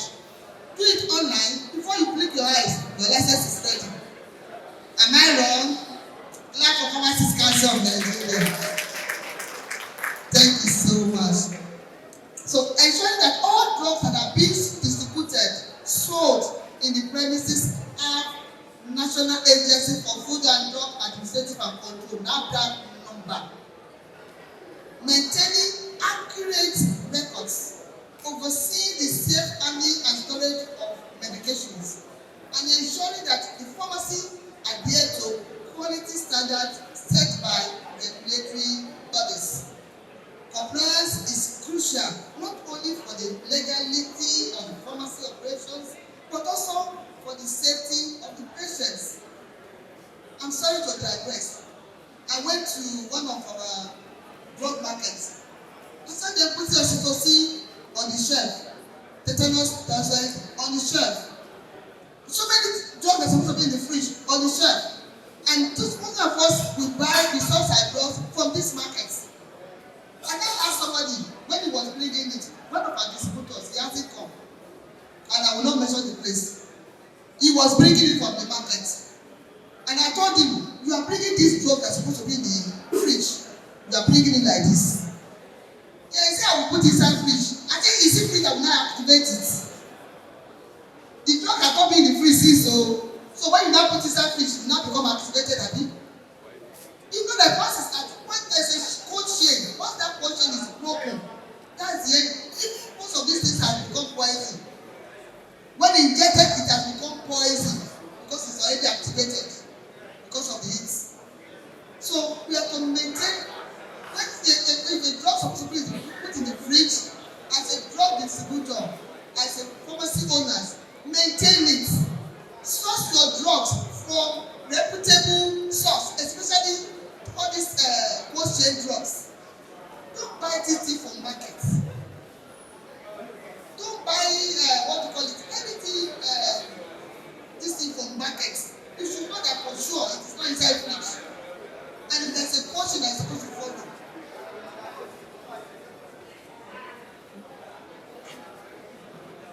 Pharmacy owners must stay updated on changes in legislation and best practices.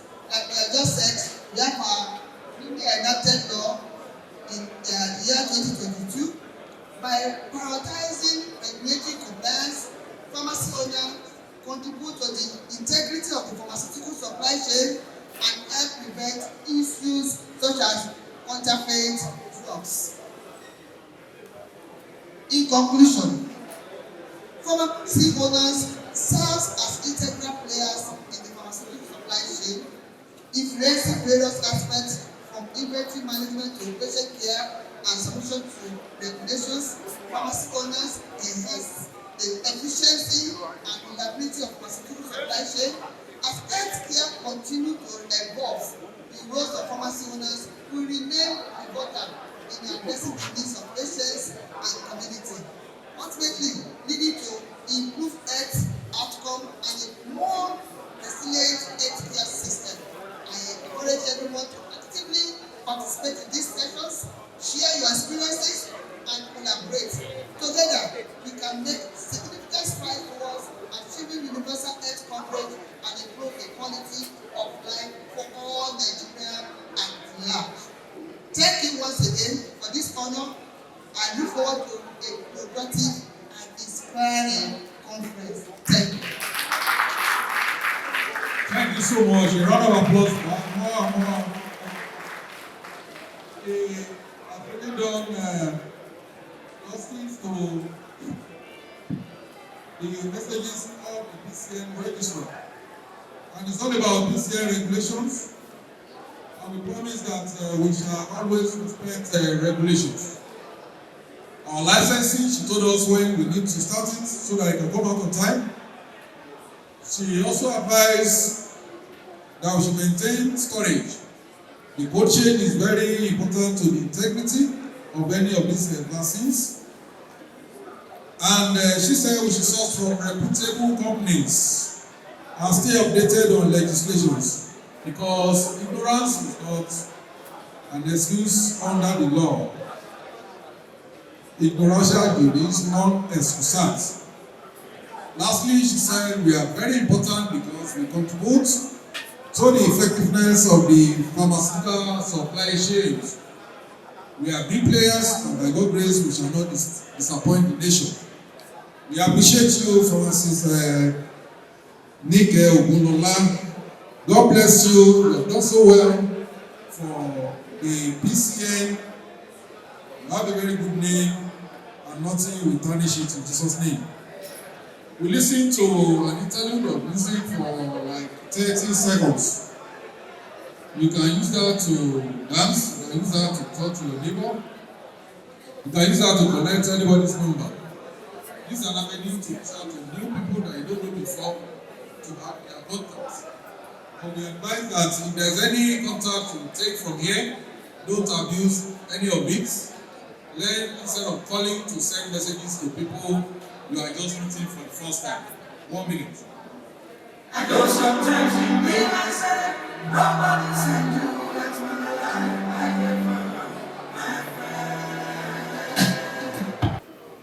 Representative of the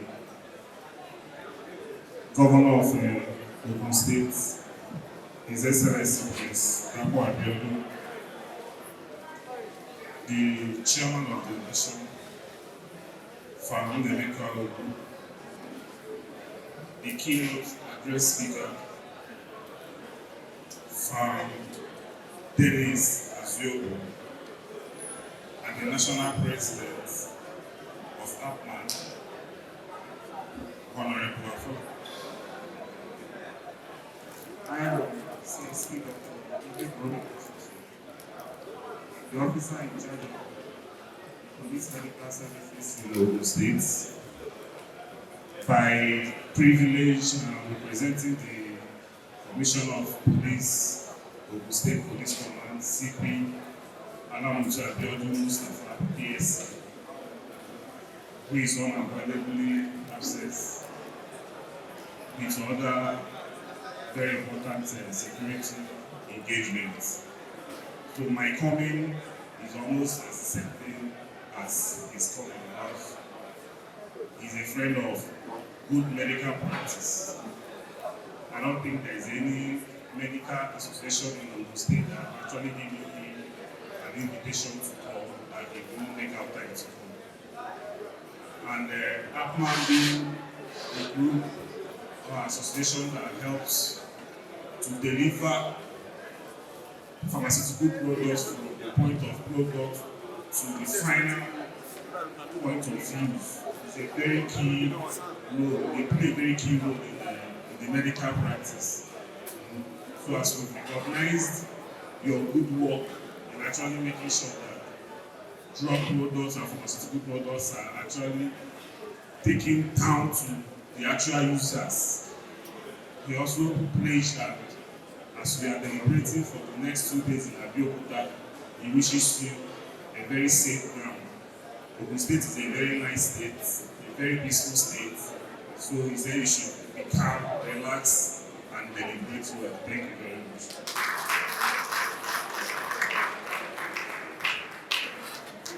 Thank you so much. We call on the representative of the governor of this state, the last man standing,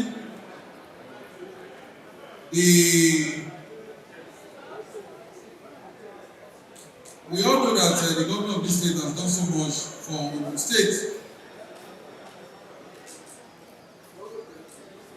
I know the governor since 2003. He used to have his house is outside Aso Rock. On the right like this before you go enter the villa. His house is on the right, directly in front of that restaurant. And he never believed, as at that time, that we forever be a governor. He's a friend to my own governors at that time. Likewise, many of you sitting down here today, in the next 10 years, there are governors among you, there are senators, there is the president of this country, and so shall it be in Jesus' name. Baba, we appreciate your coming and for standing in for the governor of the state. And we call you to, the chairman of the State Alternative Medicine Board, representing the governor of Ogun State, Alhaji Nuruddin or Laleye will call you to give us your goodwill messages. A clap for him is a clap for the governor, please.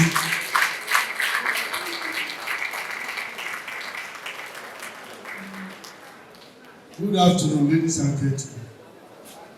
The national president, Appman, am I right? Alhaji Nuruddin Adekunbi. Let me stand by the existing protocol. I'm Balogun Nuruddin Olale. I'm the chairman of the State Maternity Exit Board. I'm here to represent the executive governor of the state, Prince Dabo Abiodun, who is unavoidably absent due to unexpected state assignment. The good message by His Excellency Prince Dabo Abiodun, Governor of the state, ladies and gentlemen, it gives me great pleasure to be here today at the opening ceremony of the Association of Pharmaceutical Product Marketers Annual Conference. I am honored to be your special guest of honor.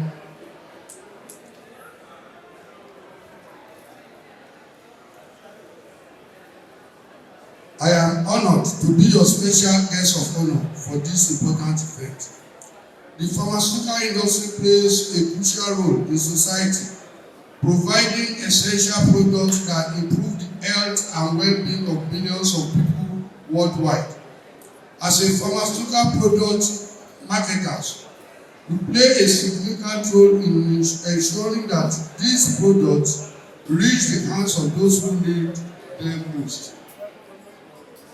I commend the association, Pharmaceutical Product Marketers, for organizing this conference, which provides a platform for industry professionals to come together, share knowledge, and explore new opportunities for growth and development. In today's rapidly changing and competitive market, it is essential for pharmaceutical product marketer to stay updated on the latest trends, regulations, and technologies. This conference offers a valuable opportunity to network, learn from industry experts, and collaborate with fellow professionals. As we gather here today, I encourage you to make the most of the conference, engage with your peers, ask questions, and share your experiences. Together, we can work towards a healthier future for all. I wish you all a successful and productive conference. Thanks for inviting me to be a part of this event. Thank you, and God bless. Thank you very much. The Balogun himself, thank you for speaking so well on behalf of the Executive Governor of Ogun State. So I'm eager to talk about my government. Sorry. When the governor has spoken, as a protocol person, that's the end of all speeches. So at this point, go back to those who want to present. We have two people we are calling upon to make a brief presentation. One is from Appman-ng. Is he on seat? Appman-ng. Okay, you come to the front. You have 10 minutes. When I say 10 minutes, it's 10 minutes. 1 minute is gone now. We have 9 minutes left. Another minute is gone. Remaining 8. Thank you. Good afternoon. My name is Daniela Ebe. I'm the marketing manager for Pharmaceutical. Good afternoon. Please permit me to stand on the existing protocol. I'm here to introduce Afro-Medical Manufacturing and Supply Limited. So Afro-Medical Manufacturing and Supply Limited is a sister company of Mikano International. And Afro-Medical was established in 2019, and we started off with the manufacturing of face masks, KN95 face masks and surgical face masks. Currently, Afro-Medical produces syringes, 0.5, 2 ml, 5 ml, 3 ml and 10 ml syringes. Afro-Medical, we have our manufacturing syringe factory here in Ogun State at Wawa, and we have our factory has the capacity to produce 1.8 billion syringes per annum. It is a fully automated factory, and it is ISO 9001:2015 certified, as well as ISO 13845 certified. Recently, we were also endorsed, our products were also endorsed by the Nigerian Medical Association. I would like to play you a short video of the processes and workings of our factory for you to have a first-hand knowledge of what our factory entails.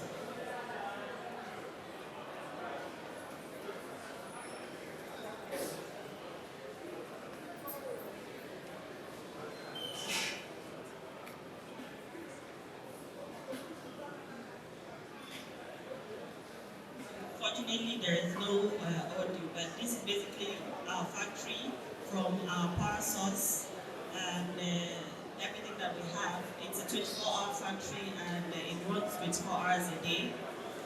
This is the of our factory and the entrance of the factory. This is our raw materials section. We use medical grade raw materials for the production of all our syringes. This is the preparation room. And from here, we go down to the injection molding room. This is where the syringes are actually put together from the raw materials. Again, we make 0.5 ml, 2 ml, 3 ml, 5 ml, and 10 ml syringes.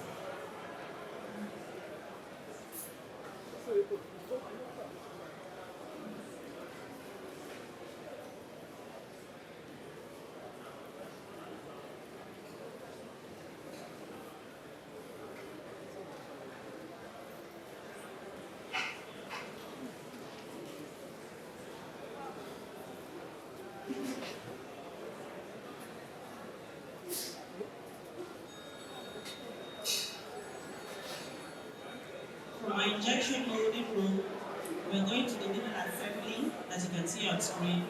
From assembling the needle, we go down to the blister packaging as well as printing. I also like to add here that our syringes are sterilized using the electron beam sterilization technology, meaning that we can produce syringes in the morning and have them delivered in the market. The electron beam sterilization technology is actually a technology that attacks 99.9% of the microorganisms in the box and as it is packaged, without damaging the medical grade components of the syringes themselves. And we are the only factory in Africa that uses the electron beam syringe, the electron beam sterilization technology currently.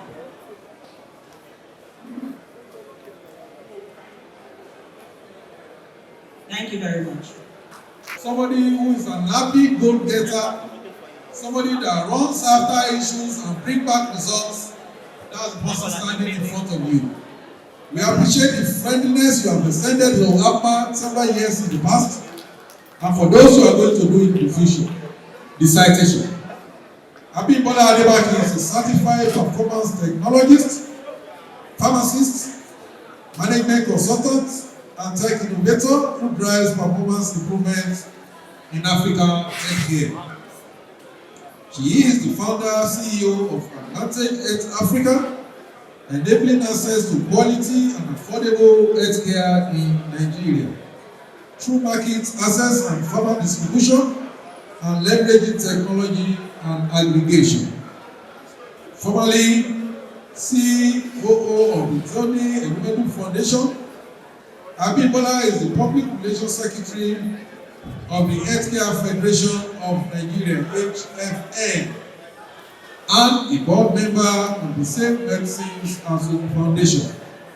She is a master trainer with the Institute of Directors, IOD, mentors for Wimpix and Global Startup. And she serves as Program Director of the Pharmacist Leadership Stimulant Program, promoting career stability for young pharmacists. Abibola's remarkable achievements have earned her prestigious awards, including the Veya Foundation Women Empowerment Award 2021, Global Black Founders Fund 2021, Joseph Business School JBS Global Entrepreneur of the Year 2022, the Super Achiever Healthcare category, and the Peak Performing Woman of the Year Award 2023. She wins Africa 2024 and heads for Africa 2025. She's a very honest woman, a woman that loves to work so hard.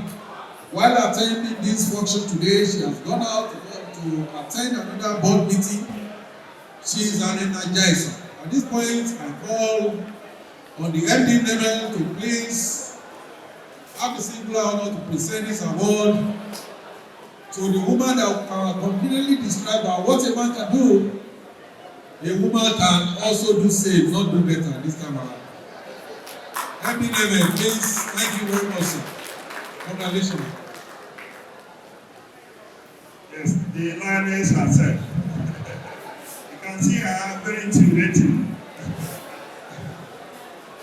It's my singular honor to present to you this special award by Association of Pharmaceutical Products Marketers of Nigeria.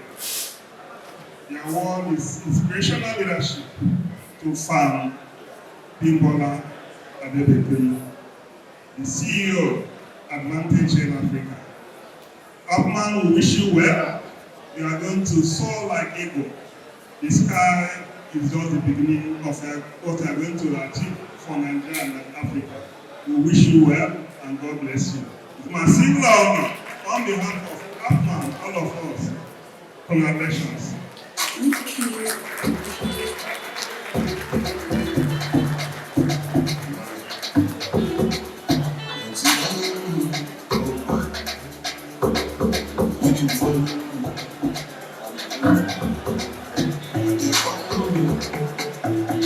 Thank you very much. Thank you.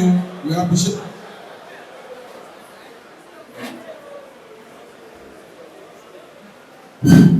For presenting that award.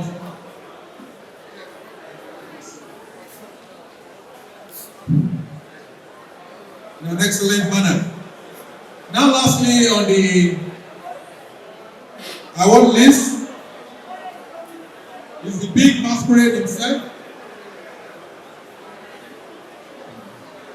They say that the big masquerade is the last one that will be seen at the shrine.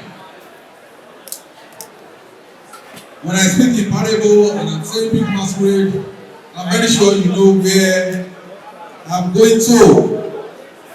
At this point, I'll call on, when you have lioness, we have lion.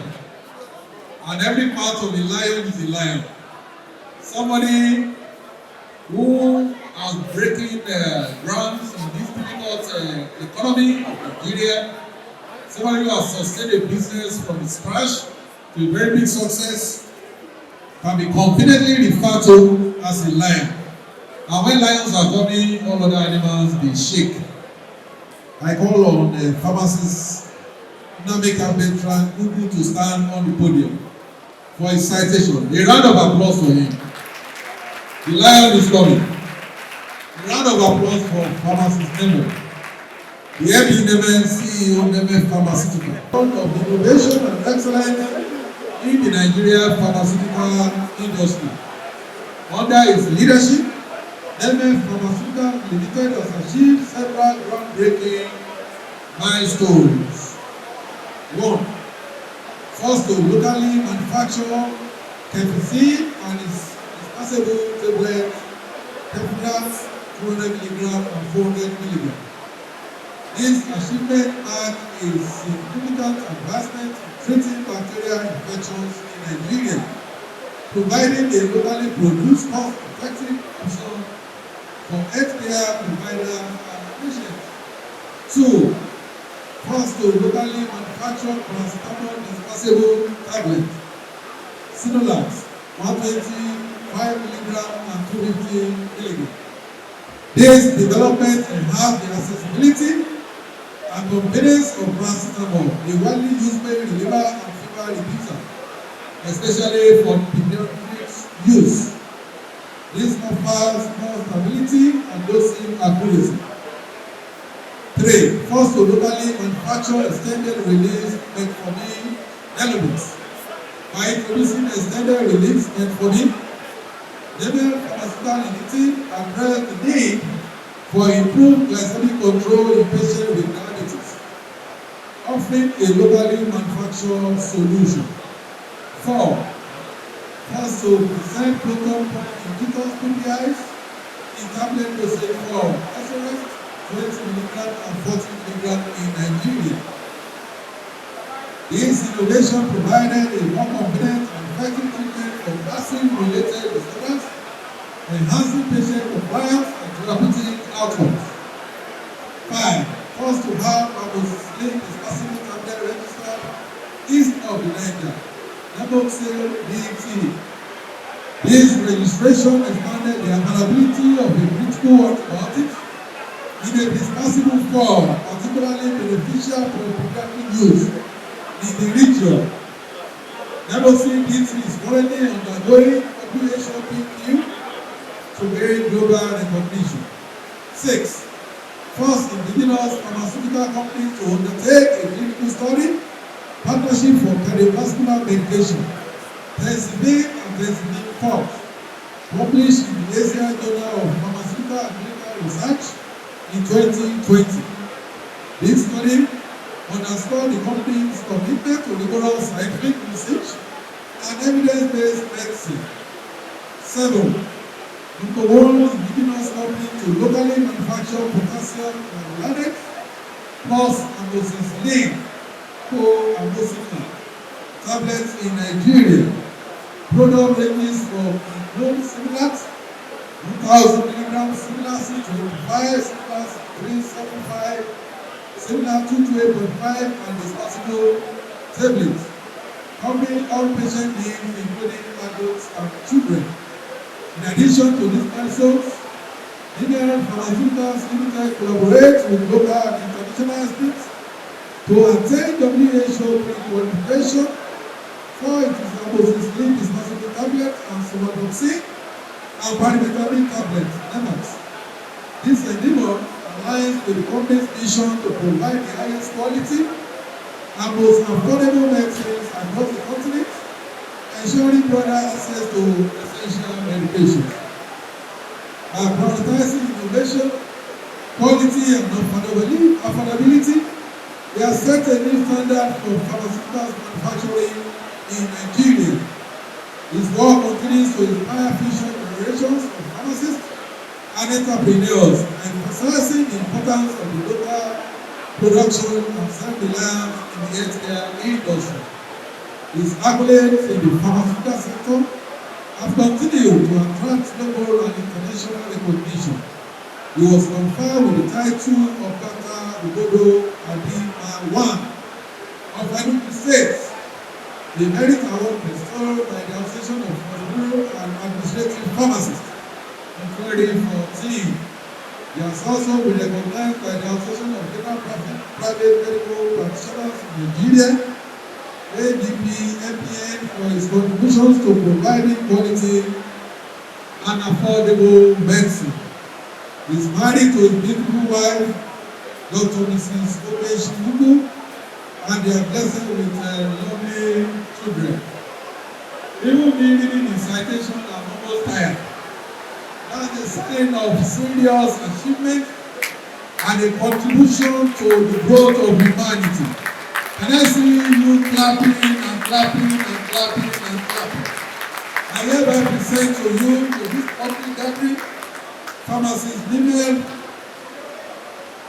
the MD Pharmaceutical, Prince Pharmaceutical, Nameka Veteran Google, who has been conferred with Innovation Leadership Award, and this will be presented to him by one of his regulators, so that after winning this much award, his regulators can still ask him questions when necessary. I call on pharmacist Mrs. Dike Ogunola to please come to the podium and present this award to a man of timber and caliber, the man that brings our species to other pharmaceutical companies to cash gold. You are a threat to all of them, but the threat is positive and you are very much welcome. Thank you very much.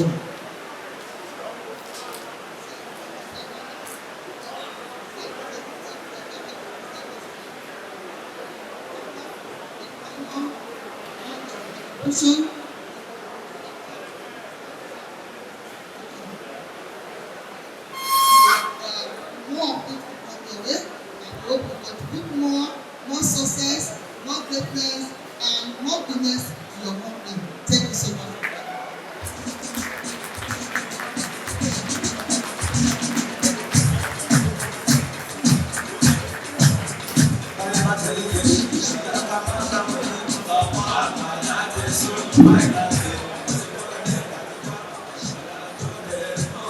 Please keep the music and the level of the dance before you go down to the stage.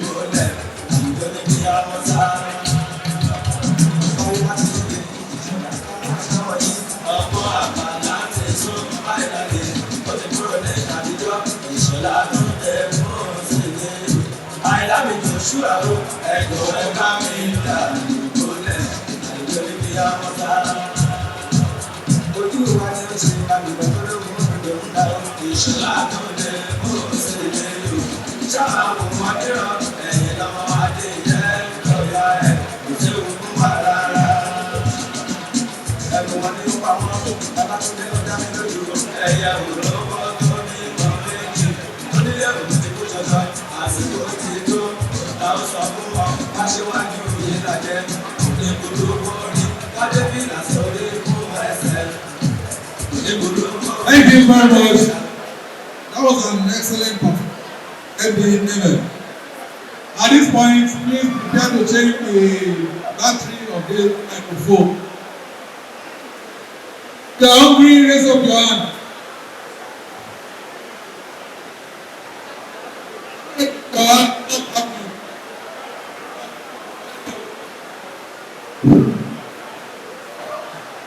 Give us 1 minute to change this battery, please.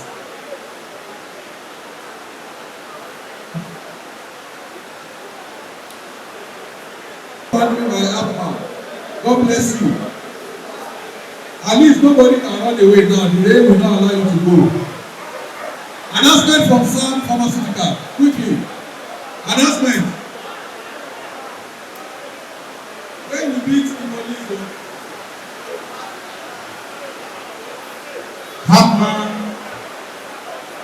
Appman. All right, my name is Gabriel from Sam Pharmaceutical. And I'm happy to see you this afternoon, and I'm happy to inform you that please visit our stand. We are running a free test for everybody. We have a doctor on ground, and a pharmacy on ground, and a nurse on ground. So please visit our stand at Sam Pharmaceutical, and please, so that we can check your body vitals. It's very, very important. We don't want to have any cosmetic here, so that we can know the stand. Some of us, we are busy with our office day-to-day activities, and we don't have time to go to the hospital to check ourselves. Now we brought the hospital here, so you can check yourself. Then another thing is that whatever you are buying from Sam, we are going to wait with your various outlets, and even before you get to your various outlets, you get the products there. Once you pay and make the order. Thank you, God bless you. We are expecting you, Sam Pharmaceutical. Thank you. Thank you. Medical check-up by Sam, free of charge. That was the announcement. We go to the panel section now, and I will hand over to the moderator, Pharmacist Abimbola, to take charge from now. Thank you. Please, everybody on the high table will come down so that we can listen and experience the panel discussion. If you are sitting at the back, please come to the front.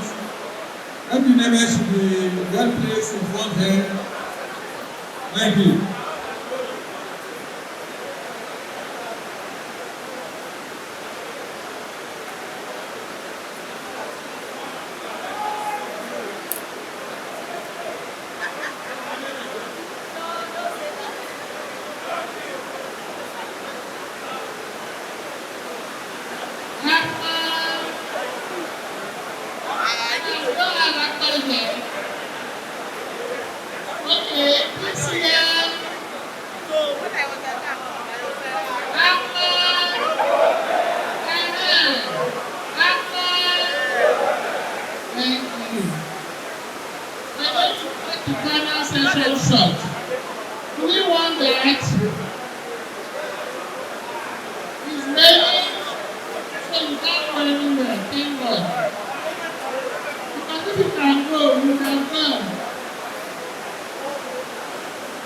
I'm going to call 400 people to join me on the panel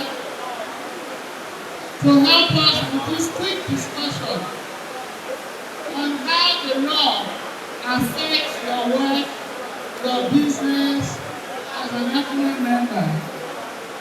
The representative of the Director General of NAFDAC, please join us on Pharmacist Beatrice. Pharmacist Beatrice, please join us up here. Please give him a round of applause. Appman! Clap, clap, clap, clap, clap.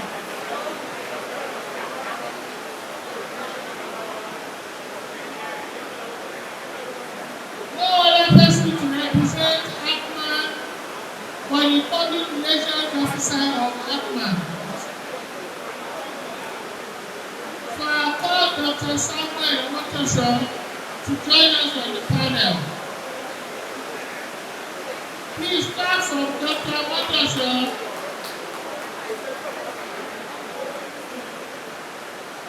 And also call on the representative of the registrar of PCN. Pharmacist Mrs. Nickel, please join us up here. Give her a round of applause, please.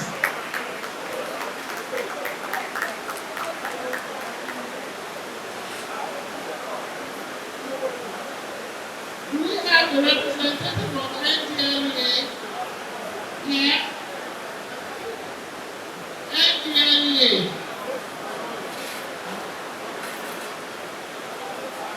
Okay, let me come join us up here.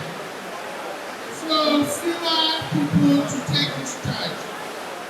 I'm going to sit down. Please let me know if you can hear me well. Can you hear me at the back?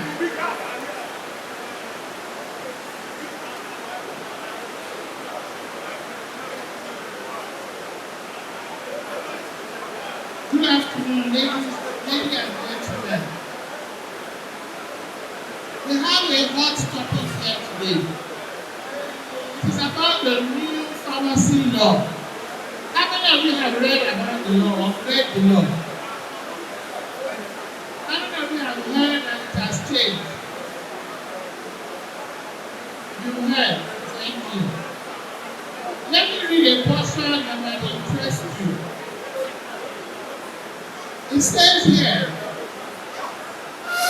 a person shall not own or operate a retail or community pharmacy practice unless the person is registered as a pharmacist under this act. This is in the section 27.1. Point 2 of this same section says,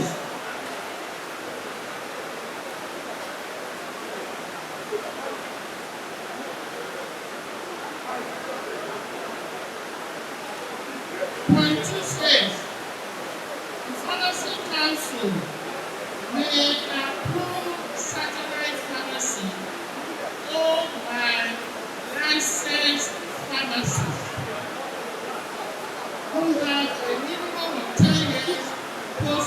operation experience, provided as such satellite pharmacy is affiliated to a registered pharmaceutical premises for the purpose of regulation and control. The third part that I want to read, the third and final part. That at the end of the company shall not own or operate a chain, retail or community pharmacy unless such a company has a Nigerian pharmacist or pharmacist on its board of directors who shall solely or jointly own not less than 40% of shares of the company. Is this clear to everybody?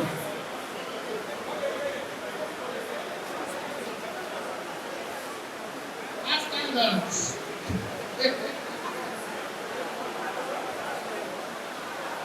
The law is clear.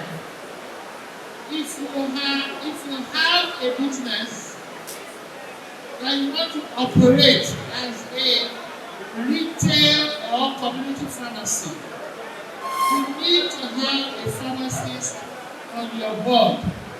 Only 40% or more. This is me coming again. It may be one pharmacist or three.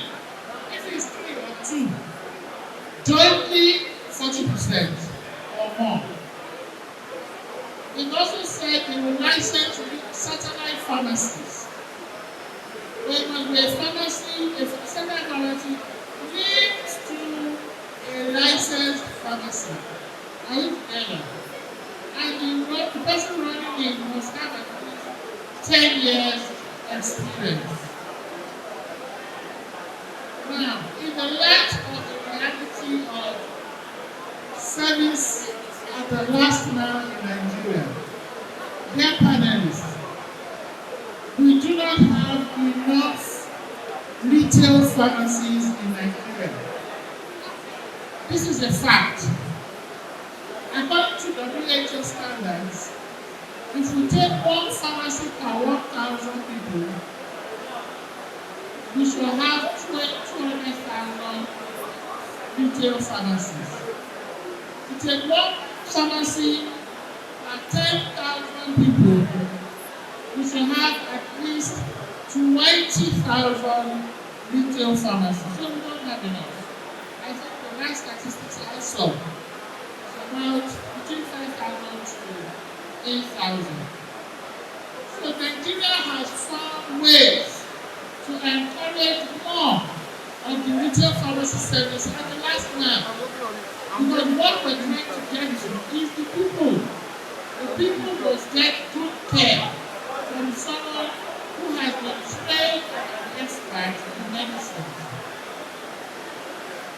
How does that relate to the business of Appman?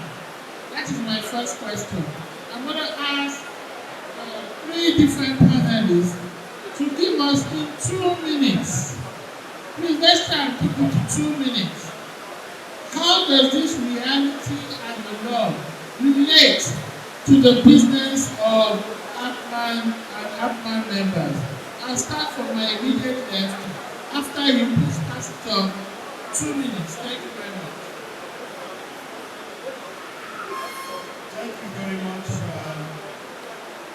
Yes, it relates very much to Appman, setup. When the law says all 40%, or that the satellite pharmacy is affiliated to a registered pharmacy, what exactly is the intention? That's one thing we have to get very clear. What exactly is the intention? Like she said, it's the people. It's our people. It's Nigerians. We want, it is reported that we there are so many medicines in the world, but the people that need the medicines don't get it, and the people that don't need it, they get it. That's the problem, and that is the problem that this law wants to solve. That we have retail outlets accessible to every Nigerian. Accessibility is very important, it's very key. And Appman are involved in distribution. And that is why we say, where are you sending these medicines to? Don't just send to those people. If we strategize and put ourselves in order, it means that as an Appman person, I know where I am supplying. I am probably in a Abeokuta, and I know that there is no Appman representative probably in your area. But we have retail outlets in those places. I ensure that the products get to those people. But not that somebody is in a Abeokuta inside here, and is coming and is acquiring and is acquiring and probably putting in the warehouse that is not conducive, waiting for when the price will go up, then he can now bring it up.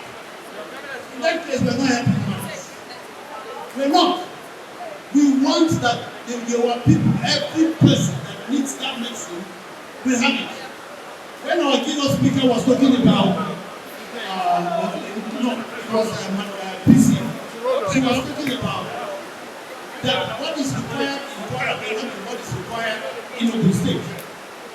So that means that we need to know what is needed in any part. But we discover that some people are involved in hoarding, and they are hoarding, waiting for when the thing is so that they can create artificial scarcity, and then they will release the thing and make money. Medicines are not actually for trade. They are to meet certain services. May we be responsible. May we be concerned that the people get the right product at the right time. Thank you very much.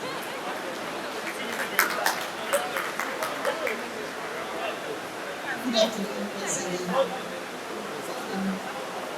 This law is actually taken up that has shaped that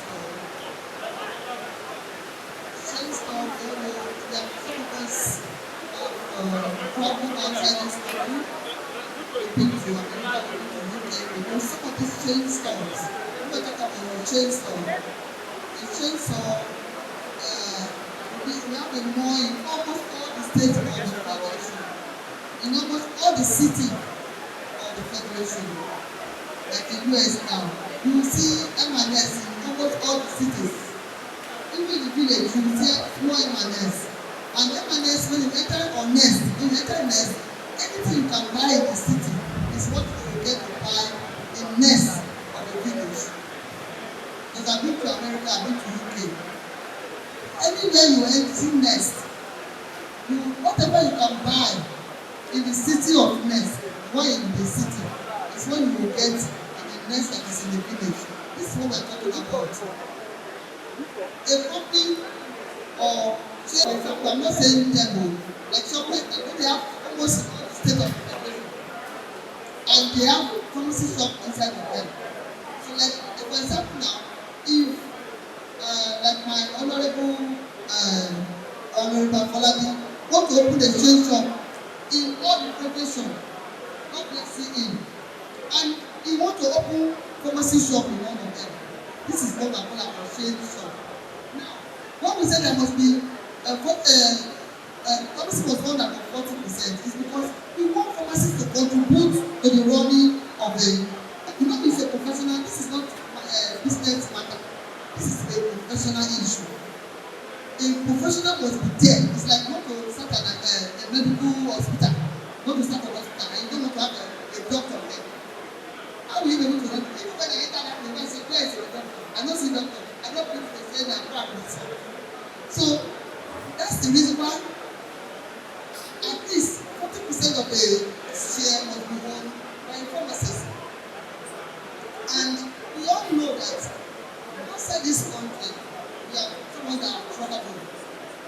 most of these chain stores are not owned by pharmacists, and they have pharmacy in them. This is what we want to replicate in Nigeria. You have a chain store, you have a pharmacy in it, a pharmacist must be there to work there.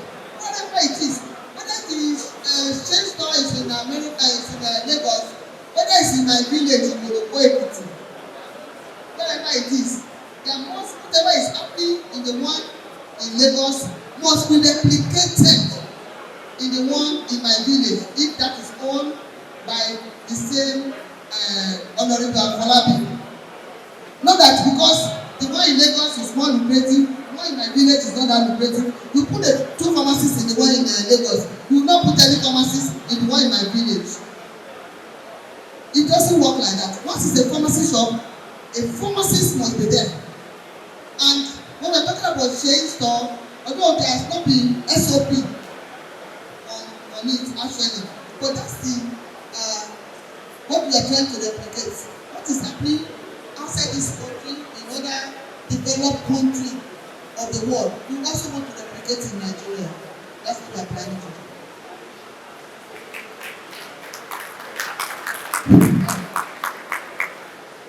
Well, thank you very much. The question for examination that the panel moderator asks is that how does the law relate to Appman nationwide, Appman business?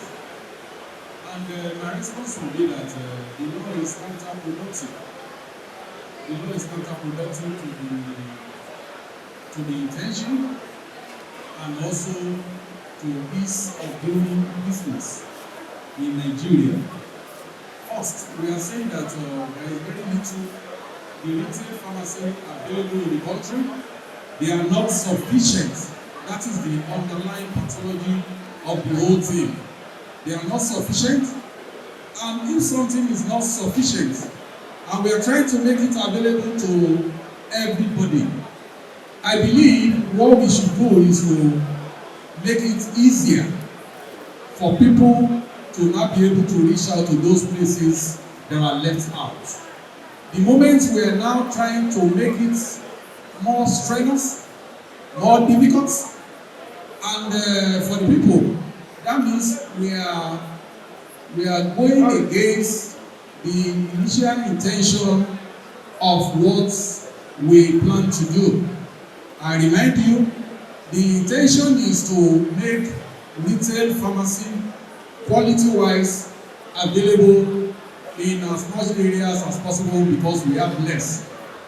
Now, Section 27(1) of the law says that a pharmacy shall not be allowed to operate retail pharmacy if he or she is not registered under this law.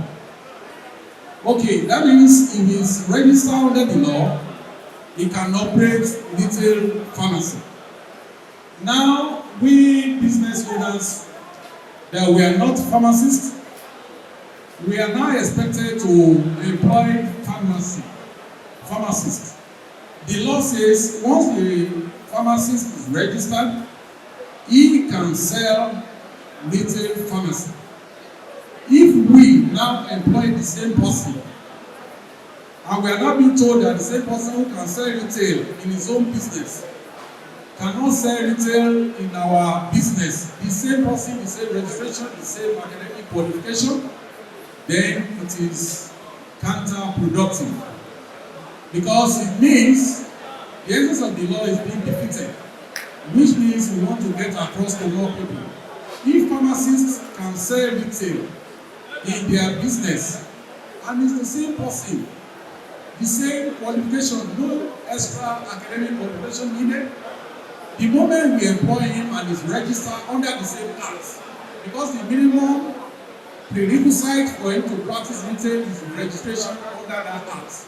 If he's registered, if he's capable of selling retail in his business, he should be able to sell retail in our own business. Because whatever is good for the goose is good for the gander. And also in addition, before I drop it, the issue of 40%, 1 minute now, the issue of 40%, the law is also counterproductive in that. Because the legal aspect, maybe the law will not look at the legal aspect. If somebody that I'm employing is to have 40% in my business and is not contributing 40% of the business money, then how do we manage that? In case of sudden death, in case of any eventuality on the business owner, if you are unable to get a very truthful pharmacist, that means they have 40% stake in our business without contributing a dime. I think even when we are trying to make, there's what we call good distribution practice, which we all support. We want the things to be done properly. Okay, thank you. Thank you very much. If we allow Dr. Motosha, he will continue till tomorrow. So Dr. Motosha has emphasized two parts of the law. The first part says a person shall not own or operate the pharmacy unless the person is a registered pharmacist. That is clear, right? But the law allows that even if it is not a registered pharmacist that wants to operate, there's room for it. So rather than negate the need to have pharmacies, the law is saying the reality is, in some situations, a non-pharmacist will want to own. True or false? So the law is not negating. Instead, it is giving room for it to happen. Is that clear? It's not saying that for it to happen, because the reality is we need more pharmacies. So the overall goal is to have physical pharmacies. For it to happen that a non-pharmacist wants to have, then get a pharmacist to co-own with you.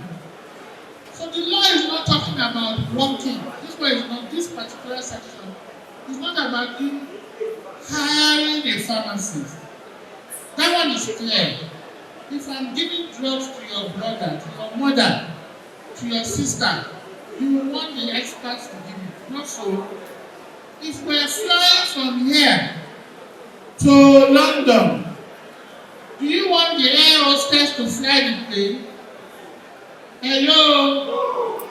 You want the pilot, and preferably a pilot that has good years of experience to fly you, whether you are going on Airpeace or you are going on Arik.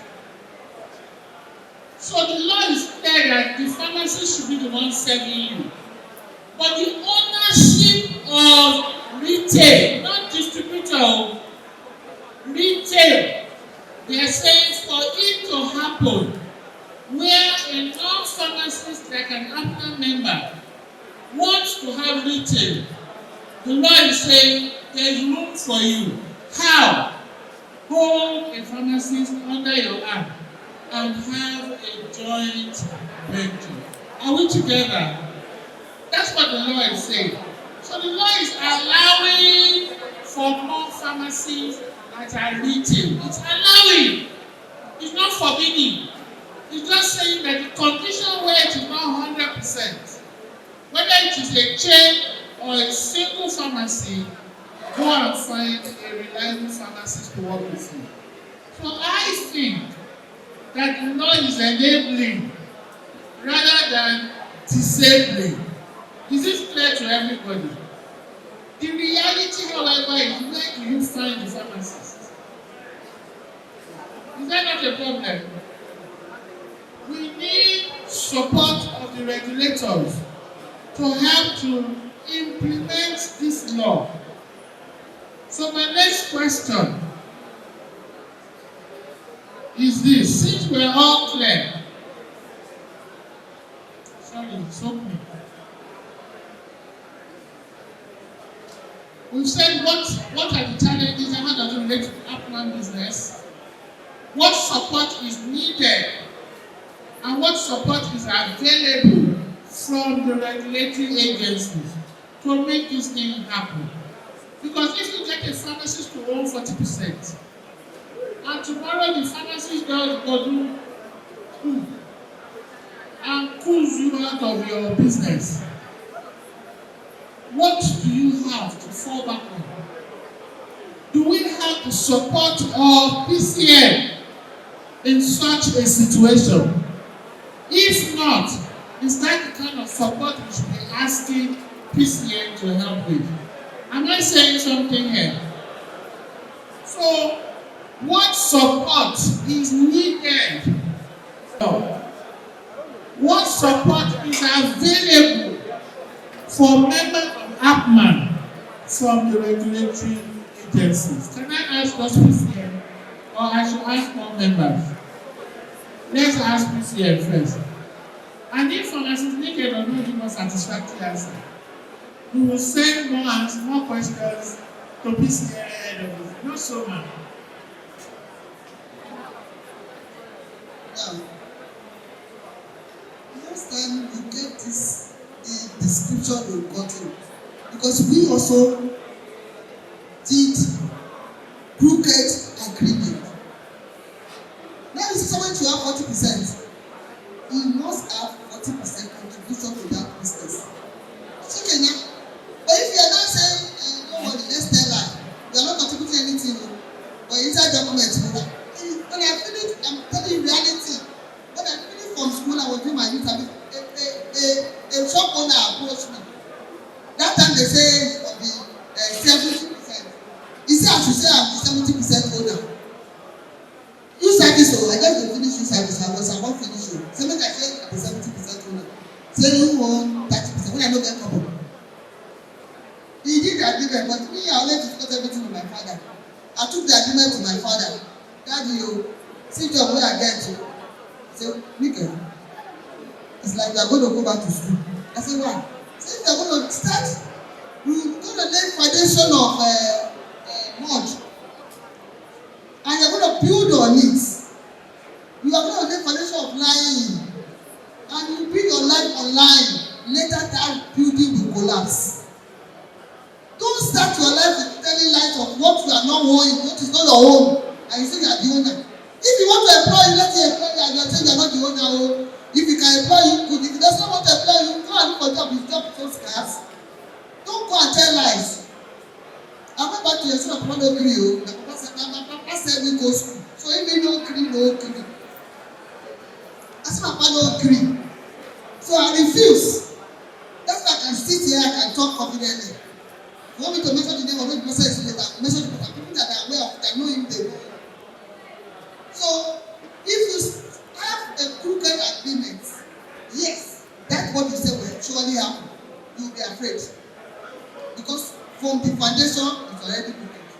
But if I have contributed, I have put in my money, I have put in my resources, and we are all working together, I will want to make profits. I will want that thing to succeed. I will, that's what you are talking about will not happen.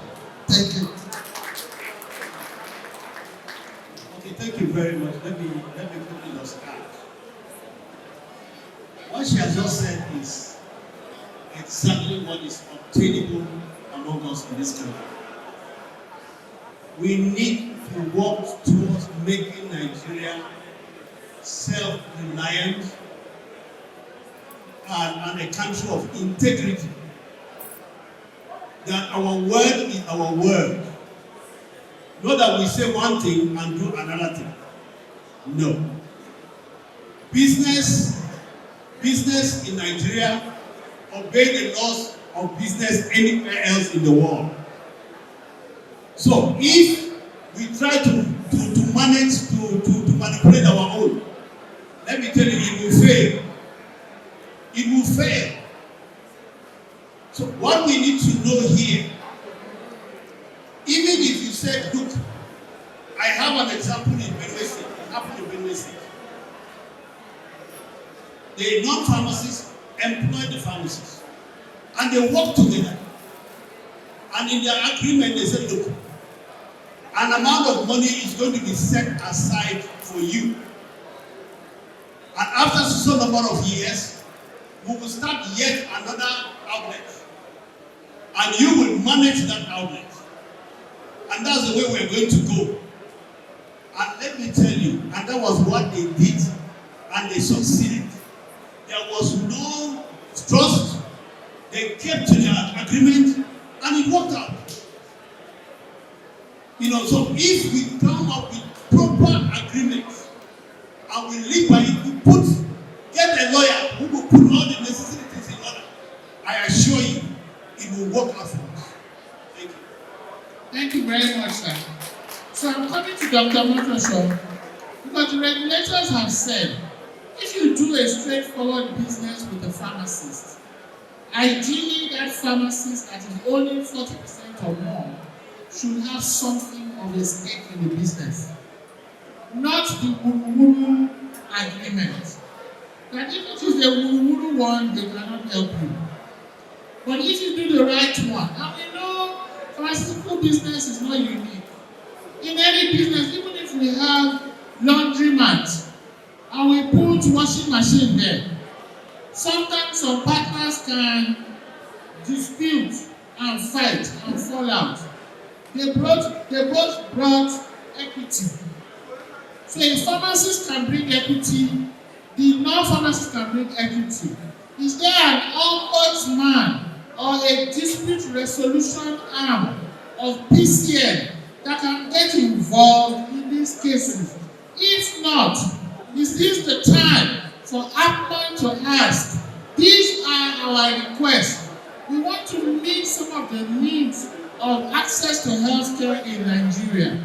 And we want to own some more retail pharmacies. Right now, less than 5% of our members own retail. But we see that we want to. Can you help to midwife if there are disputes? If you don't do that now, can you think about it? Dr. Watson, what do you think? Thanks so much. We need to state clearly that the law we are discussing here is not that it is acceptable to Appman, but we are just looking at how to go around it and make it better for both sides. When President Buhari was in power, he did a new law which changed everything they do at CAC, Corporate Affairs Commission. They call it the ease of doing business.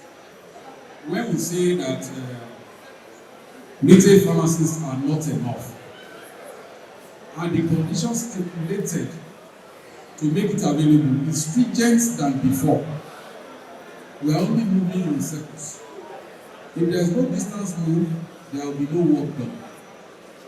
The pharmacists are not available. Number one, the Japan syndrome has taken all of them away. Number two, the schools are not producing sufficient pharmacists. Number three, with due respect to the pharmacists, how many will be able to contribute? The pharmacists that are not enough, how many of them will be able to contribute 40% of stake in that business? In Nigeria, I always say it, I've been a lawmaker in this country before, and I always say that we must practice what we preach. We must do things that are practicable. The advanced countries we refer to every day, they don't just rise up one day and make it like that. It's very gradual. For us to move to all these levels that we're trying to aspire to, if we produce our way, it's going to be counterproductive, as I said before. The pharmacists are not enough. The schools are not producing enough. The few available are traveling out. Then the condition is now more stringent than before. How do we move forward in that case? So my position is still that the regulators, in as much as we are ready to comply with regulations, we are law-abiding business owners. We just want to let you know that sometimes some of these laws are not practicable. That 40%, a pharmacy that is not to 10 years, 20 years, and also we should understand that we don't practice only in Ogun State and Lagos. We don't practice in Oyo State alone and Abuja. There are people that practice in remote areas. How many pharmacists in remote areas will do 40%? Where will they get the money from? Even we, where do we get the 100% from? Everybody starts from the scratch. Please, as long as we employ a pharmacist, as long as a pharmacist that registered in our business, let us operate retail pharmacy. If I know what you are looking for, thank you. Thank you very much, Dr. Matasho. I'm glad that you said you want to be law-abiding. So whether we clap for you or not, the law exists, and we will find ways to abide with the law. What I want to point out to Appman is that you are an advocacy group, and you can advocate. Advocate in a way that makes sure your business does not go under. If what your advocacy is about is that the law should be jettisoned for you to run your business, it will not fly. I'm saying this because, first of all, the core of retail is the patient. If we do supply chain work, distribute trucks, warehouses, cold chain, and all of that, yes, the patient is there, but it's a bit more remote. It's 2 steps, 3 steps away from a patient that is going to swallow, and if they've taken nonsense, it can lead to death. In retail is like having a professional outfit shaped like a shop. It's like having a clinic. Yes, hire a pharmacist, that's the least required. But to run it with a pharmacist that has say in the business. Many times, if all you do is just hire, the person that pays your salary dictates the tune. Even in my company with over 100 staff, my next in command sometimes does not challenge me. Even though we've tried to put even play, I have pharmacists, I have all sorts of pharmacists. Sometimes they can't challenge me because in Africa it is still Ogare or Moshere. So if I put in place some things that they cannot challenge, we run the risk of sycophants working with us and not challenging us. But if they own up to 40% and know what is at stake, that is the spirit behind this act. Don't see it as hindering. See it as enabling you to have. But this is the condition. So find creative ways, like the one that was discussed about the pharmacy in Benue. The man knew he wanted to open more branches. And he said, part of your pay will be reserved till you have a stake in the next branch. Is that the example? So this is not Ogun State. This is not Lagos. We're saying it can be done in Makoti, in Boko, in those places. Therefore, as Appman members, let us always think, how else, what else, who else, when else, what can we do? How is now the question. How else, what else, who else, when else? Get all the help you can and make sure you still fall within the law and you don't go out of it. I know it can be upsetting when it's as though somebody in Abuja is dictating to you. But we heard from Pharmaceutical say before it used to be 70%. Now they've reduced it to 40%. Maybe with constant advocacy that sees win-win, it can go down to 10%. Do I know that? No. I'm just saying Appman has to stand as a positive-minded advocacy association for its members to move forward. Before we round up, I'm just going to ask the people on the panel to give 1 minute conclusion, and then we'll take maximum two questions from the audience so that you can go and eat. Or you don't want to eat again? Do you want to go and eat? Yes or no? I can't hear you. Yes or no? So these 3 people like the ones in your way, it's not me. 1 minute. Thank you very much. Let me allow her to speak first. Thank you very much. Like I said, the Pharmacies Council were the regulator of pharmacies. If a pharmacy defaults you, if a pharmacist has done anything wrong, you have to report to us. We have the disciplinary panel that such person will face. It will be investigated, and such will have to go. I can give examples of some pharmacies that have been excommunicated. I mean, their license was seized. And if you seize your license, you cannot work as a pharmacist anywhere in the world. So that's why I say, if you have not done anything, any advocate agreement, if your agreement is a straightforward agreement, if anything happens, you can report to us. And there's some laws we have put in place now. This JAPA syndrome. You cannot JAPA until the person you work with or have worked with 2-3 steps away. Like now, I've worked with him, I resign. I work with him, I resign. I work with them, I resign. I must get letter from all the 3 before they will give me letter to go outside the country. That's the new rule. If they did not release me, unless, because some company, we have done some especially manufacturing company, give us the names of your pharmacists. Some of them they don't, because I don't know what the problem is. They won't give us the name of the pharmacists, and the pharmacists, their name that the pharmacist working with them is not in our record. So the pharmacist is actually in our record is working as a secretary pharmacist for a shop outside.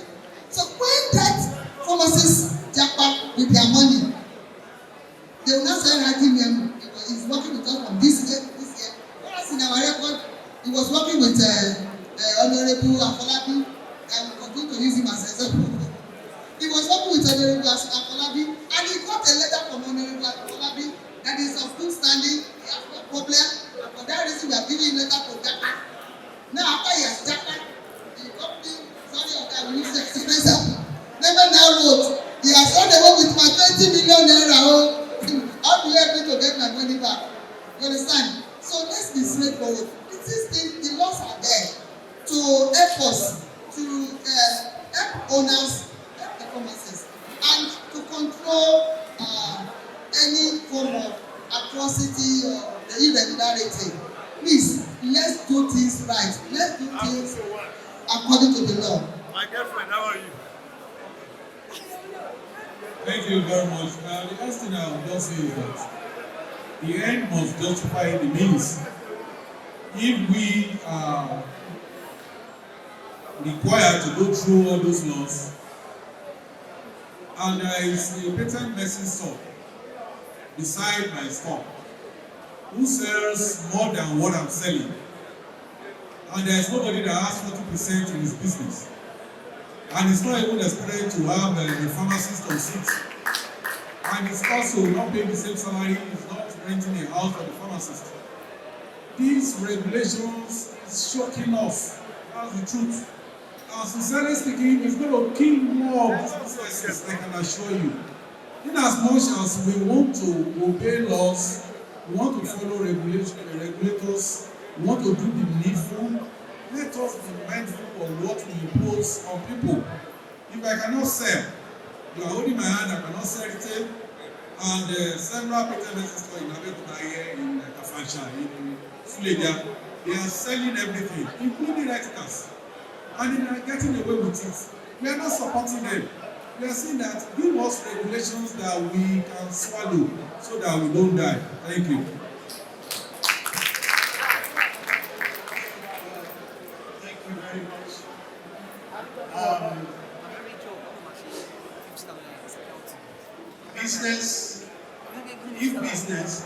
Business obey the same laws. It is not that there is a business, for different sectors. It is the same law. And an economy also obey the same rules. So if you are hard working and you work well and you work honestly, I assure you, you will make what you want to make. But if you don't, then sorry, the law of repercussion, there will be repercussions. So if you have a good, because some of us are happy to do register and go. That's what we're happy to do. You run to go and get pharmacists who are in government, collect their certificate, those who are putting yourself pharmacy, and you pay them off. There's no way you can make good money. There's no way. But when the pharmacist is there and he knows his duty and he is made to do what he ought to do, I assure you, you will make that money. Let me tell you, I was once a superintendent pharmacist. I was the manager of that pharmacy.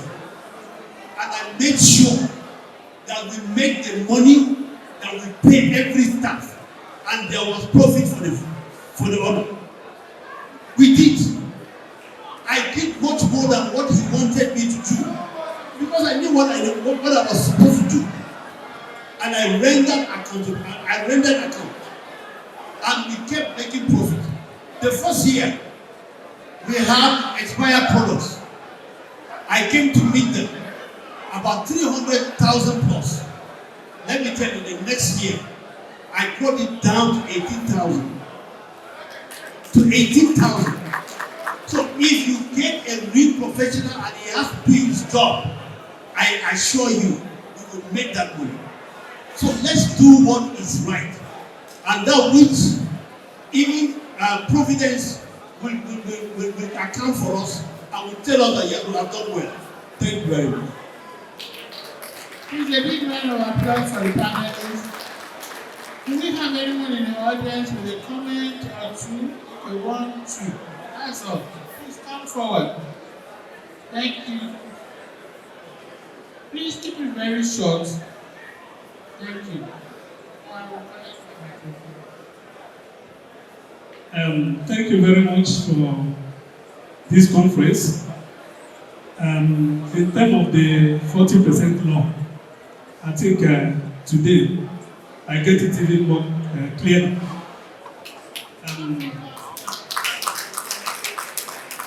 Myself, I'm a friend of pharmacy profession and friends of pharmacists as a profession. At least I have produced 2 pharmacists. Now, my daughter is a pharmacist and my junior brother is a pharmacist. So why am I saying this? My own is not too much a question because the law is already there. Unless the Appman as an association decide today that they cannot go through this law and they now go back to court. But for now, the law is already there and we are bound to obey that law. But the area we are finding challenging is the environment behind that law. Just like the activities of NAPLED and hawkers. Like in my area, I have a pharmacy. The name of my pharmacy is VK Pharmacy and Stores Limited. And if you go behind me, you have over 15 or 20 existing part-time medicine dealers. And in that shop, they sell virtually everything, including ethical and even wholesale. And now, Appman happened to be the body that decided to make themselves known and closer to the government and the regulators. And if anything is happening, it remains the duty of that regulators to bounce on the same people that are closer than them as friends and trying to obey the law and go according to the ambit of that law. They're always the people that face the risk. So that is the area I want you people to look at and consider. Thank you very much. Thank you very much, sir. You have declared yourself a friend, and she was asking you where? Which state? Shagamu. Okay. Thank you so much. You see, like, we are not weak. don't report me now. Have you written any report? Have you written even that is, I mean, not putting your name.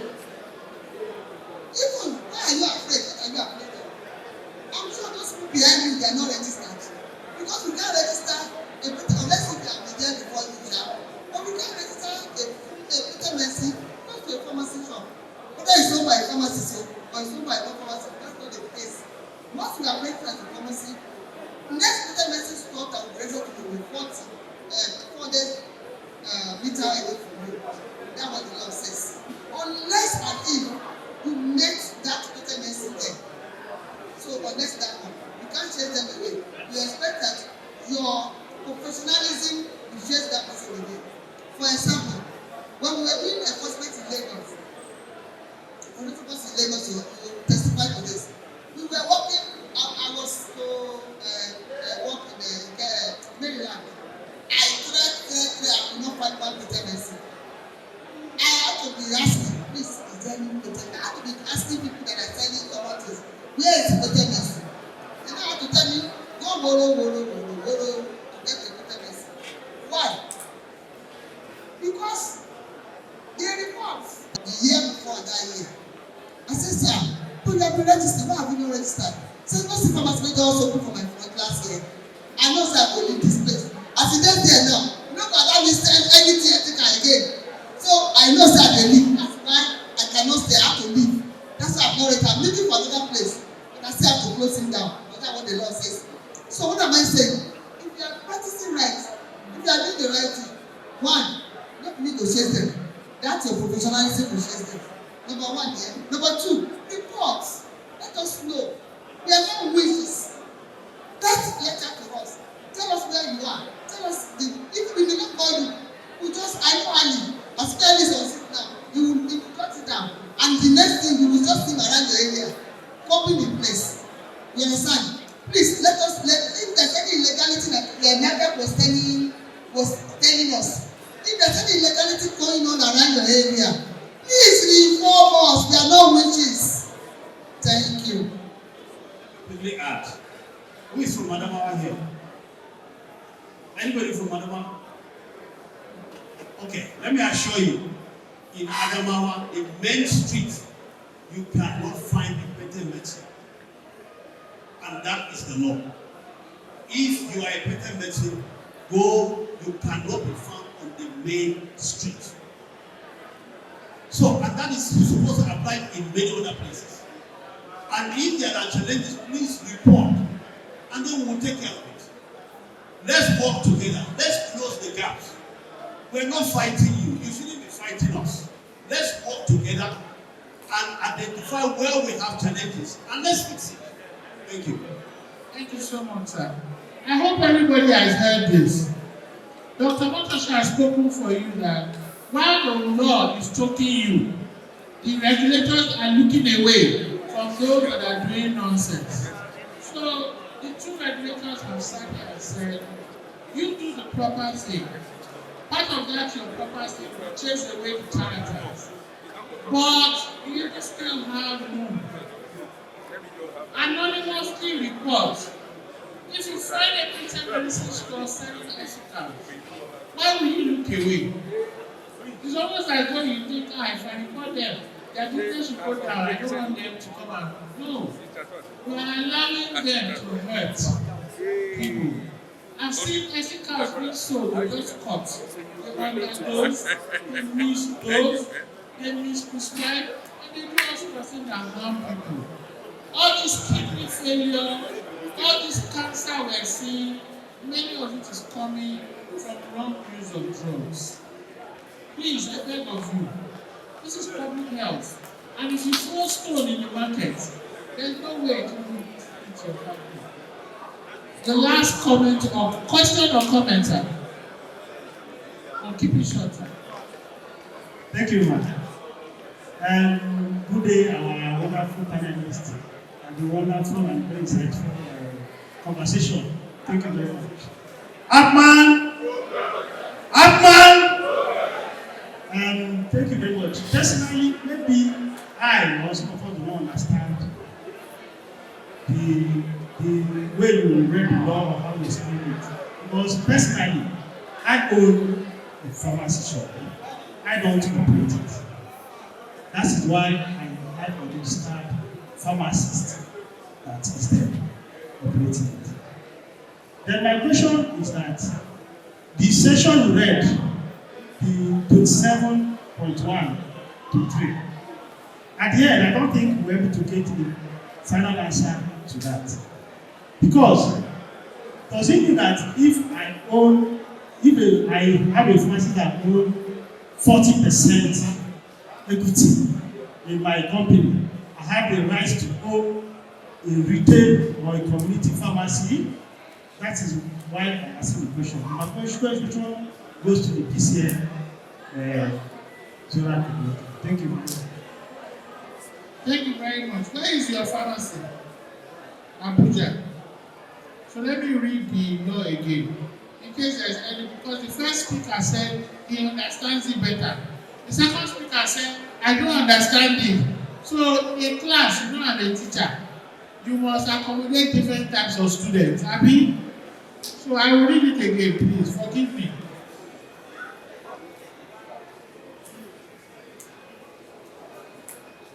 Because it says, and I will paraphrase, a company owned by Nigerians or foreign companies shall not own or operate Appman. You ask questions, you had one.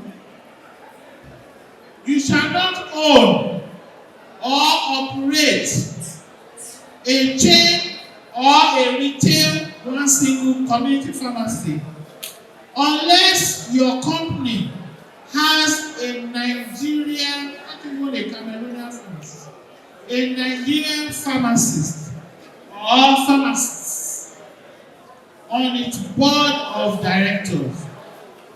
Our gentleman here can bring his daughter and his brother. You know, he has produced 2. So, pharmacist.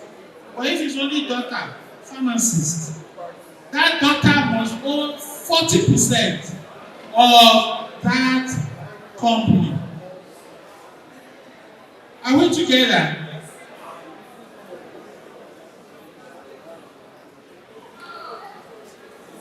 Hold on. This is the law, I'm reading it. I'll give it to PCN now. If PCN says I'm reading a wrong copy, let us see, but I'm a moderator. Even PCN cannot tell me if I'm reading the wrong one. Okay? Unless I'm reading the wrong one, Pharmaceutical. But if I'm reading the right one,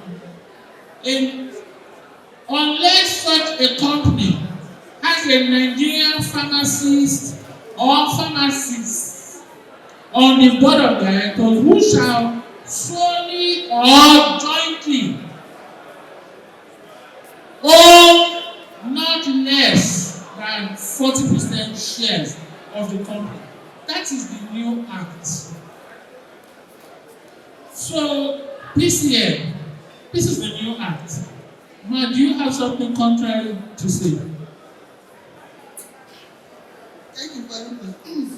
Okay. As your daughter don't graduate, automatically your premises can become a retail shop if you want it to be under your own name. It's your daughter. Put her name in the CAC. It's not bearing the same surname as you are bearing. It doesn't matter. Okay, what do you say?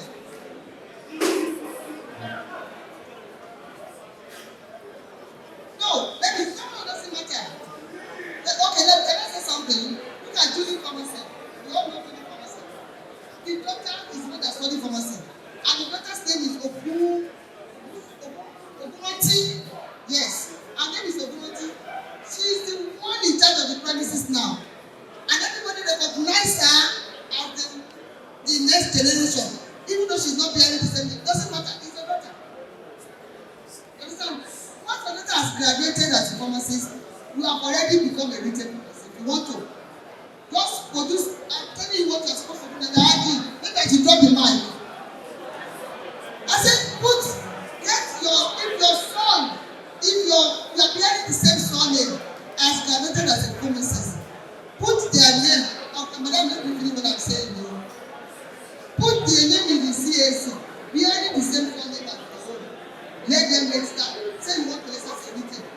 everything. Anything that goes through.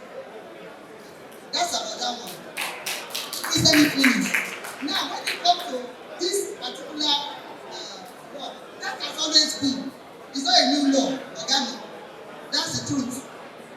That has always been. Once you have a pharmacist, you know what I'm saying. Once you have produced a pharmacist, you can take your premises to retail shop. Okay, now that's it's not a new thing. It has always been. So now, when we come to this particular area we are talking about, he said, operate a chain. I want us to mark that word, chain. It's not. It's a chain retail or chain community. Chain retail or chain community. That chain is the one that is okay. Okay now. All right.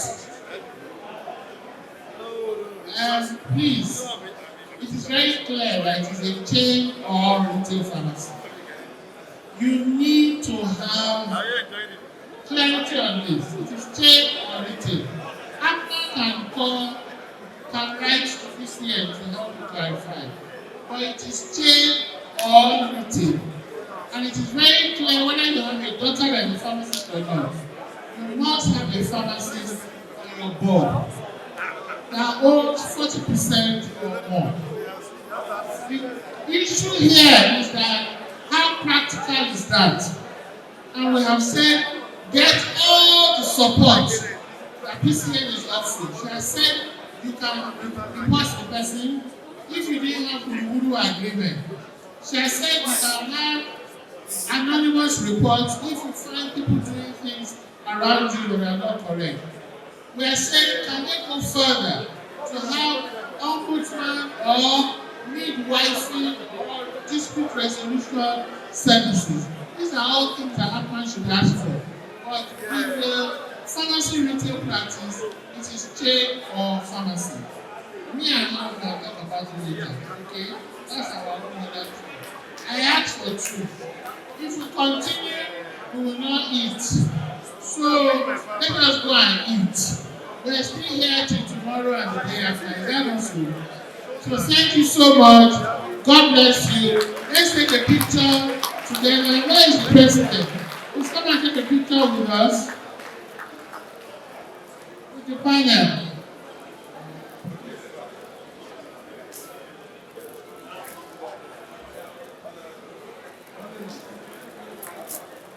Appman,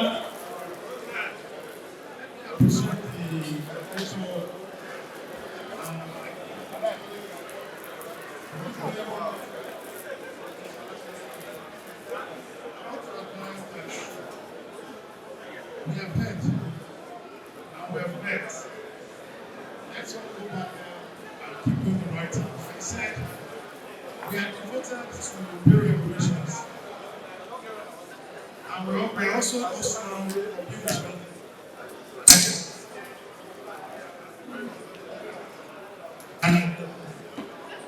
and I've been thinking of us that Appman is that are duly appeal to everyone that what we have also heard here, let's go and implement it in our various businesses. Let me put it to the registrar. My last meeting with the registrar, we are pending retail list before the new law. I think I want to remind So protect your patient's safety, protect their information, protect their interest. Let them have confidence in you. Even though you may be close to their family, he may be able to come and approach you. I know he won't tell my papa. Even when I tell him, he not going to tell my papa. So they can be able to have confidence in you. Now, another thing is handling of complaint. Yes, I protect my staff. Yes, I protect my staff. If you complain about my staff, I will talk nicely, I will call the guy and talk. But the point is, be very, very disciplined. I should not come here and tell you that your staff was sweet to me and abuse me. Then Baba, kill yourself for now. Then you know, come. If I ain't gonna go far, it's your behavior that causes it. If you not behave like that, that girl will not abuse you. Will I come to that shop cancel again. I won't come again now. I'll go further. So there should be discipline.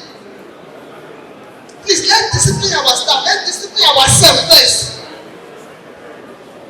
Let's be disciplined and be careful of what you wear to your like I thought when I was giving the Appman people and the better members, I said, your shop is your what? Your office. Why will you dress anyhow to your shop? Why will you dress anyhow to your premises? It's your office. Be corporately dressed. Whether the premises is in front of your house, there's no reason for you to wear nightgown to your premises. What for? You are going to your office. You are dressed when you dress. So let's be disciplined ourselves. So when you are disciplined, when you dress well, you talk with respect, surely your staff will they're not born there well. They will surely respect you when they see you the way you are doing it. But if you are the rude kind, for sure, when a customer comes, they say, but they will behave like that. So let's be disciplined and let's discipline our staff. Let's ensure that we take actions. Like now, when we come in and give you some directive, don't say, they will soon go. Just hold on. After 30 minutes, they will go away. No. Adhere to whatever advice we gave you. Apple can testify. When I was in Ekiti, I told Apple, see this is a place. Hire pharmacy technician, hire this. Get pharmacy to be on ground. Eventually he did it. He's happy with me. We are best of friends because he followed my advice and he's sleeping it. So when we come in and say, do this is for your own betterment. When you do it, you reap the fruit of it. I keep on saying, you cannot sell and come and give your money to me. I think you come and give me. I'm not ever asking for money. Let me go to him, I don't go meet him, make him give me money. I got to him. Thank you, sir. So, please, when we tell you do this to add value to your premises, it's for your own betterment. When you sell and you sell well, it is for your own good. You can send your children to America, and you yourself can travel to Australia and go and do holiday. In conclusion, when you fulfill all these rules and regulations and all these things we are talking about, you will see that your premises will be better. It will be a premises of integrity, and there will be professionalism.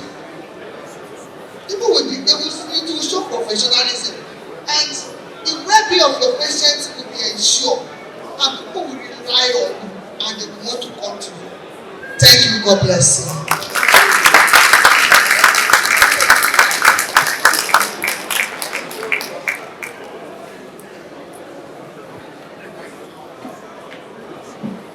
If you are hungry, raise up your hand. Yes, be inclusive. So, just to let you know that I'm suffering from the same thing like you, and therefore we are going to speed up and move on. Presentations, salon pass. People call you when you are not here, you have for 4 minutes. Salon pass, DMA, Med Plus, coronation asset. Is anyone here yet? What's the name? Salon pass. 4 minutes. 1 minute is done. Thank you, sir. So in 4 minutes, I don't think I can go through my slides, but I think the very first thing I want to say is good evening or good afternoon, distinguished ladies and gentlemen. My name is Oge Sholadoye. I work with Pharmaceuticals. And in a time when most multinationals are exiting Nigeria, Pharmaceuticals, a Japanese company, established in 1847, has made its very first step to Africa by launching a product called Salon Pass. How many of us have ever heard of Salon Pass, please? If you have heard about it, please, can you raise your hand? All right. Have you seen our television adverts yet? Some of us have seen the TVCs. Okay. So the thing tell you is it's a product that is one that has a Japanese heritage. It was launched over 90 years ago, and it is simply a pain relief patch. So I'm going to show you what it looks like. Give me one patch, because I have 3 more minutes. I don't want to spend too much time on this. Alright, so what this product is that it is a pain relief patch. It is made up of a thin cloth. A thin cloth that has anti-inflammatory medicine spread across it. So the cloth is sticky. Once you open it and you place it at the pain site, the anti-inflammatory medication penetrates the skin, goes into the tissues, and then it mediates the pain relief over at least 8 hours. So that's what this product is. Why is this important? The product itself is very good, it's effective, it's safe, because you don't have to swallow. For patients who say they don't like swallowing tablets, you have an option with Salonpas. With Salonpas, they don't have to swallow the tablets, but then they can apply it at the pain site and feel relief. Which other patients will benefit from this product? Patients who have ulcer. You know, for ulcer patients, most of them cannot take NSAIDs. But now we have brought a solution to them, something that they can take that they don't have to swallow orally, and they don't have to come down with the side effects of gastrointestinal, and side effects that come with NSAIDs. So this product is one product that is very good for you to have in your store. So I'm going to show you in a few minutes how to apply the product, because I really want to keep the time. I know that everybody is hungry.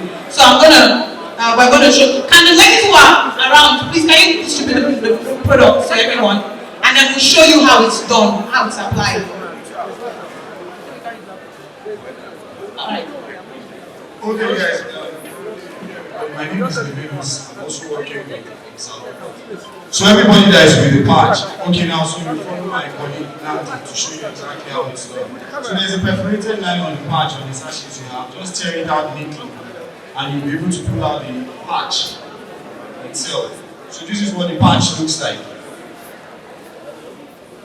Yes, so for demonstrative purposes,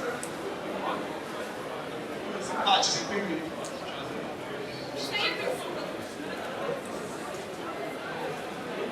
Okay, so for demonstrative purposes, not to waste any time since we have less than 4 minutes, I'll be showing you, he will be demonstrating how to actually apply the patch on my back. Thank you.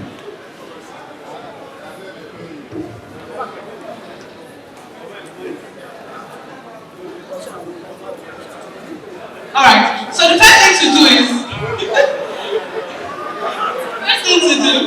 is to make sure that the area where you want to apply the patch is dry. Clean and dry. Once you realize it's clean and dry, so for the purposes of this demonstration, he's having back pain. So we're going to apply Salonpas to his back. We have figured out that it's dry. I'm not taking our sample. I'm taking my 1 minute, so I'm collecting it back. Alright, so the first thing is to peel it up to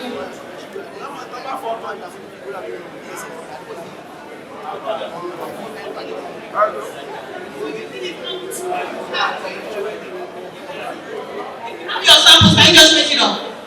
Yeah, so you peel it up to halfway down the green film, and then you put the sticky part on the skin at the point where the patient is feeling pain.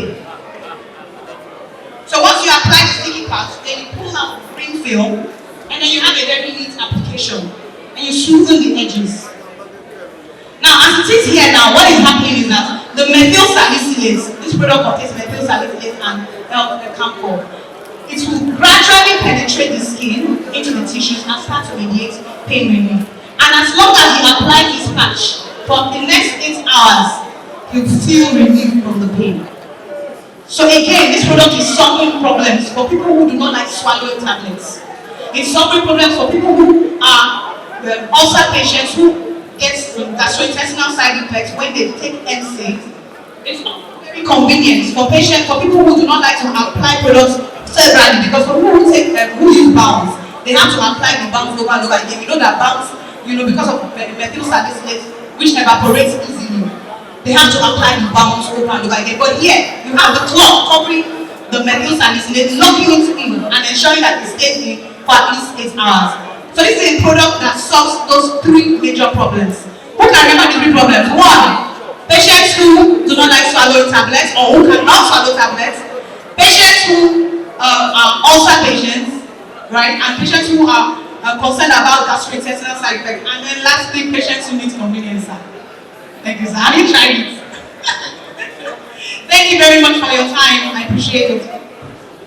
Thank you. Salon Pass, the company for common great goals when it comes to analgesic medications. Next is HMA Daily. Where are you? 4 minutes. Make yourself interesting like Sam did, like Salon Pass did. At the end of the day, we are going to award the winner among the presenters. Yeah, thank you, the PIO and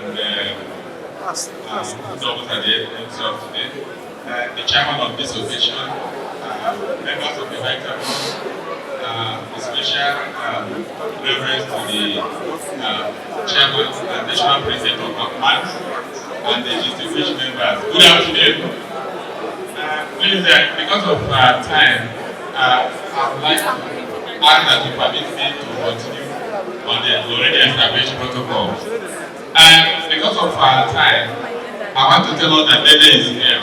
And I'm sure many of us know about Dele. Hello?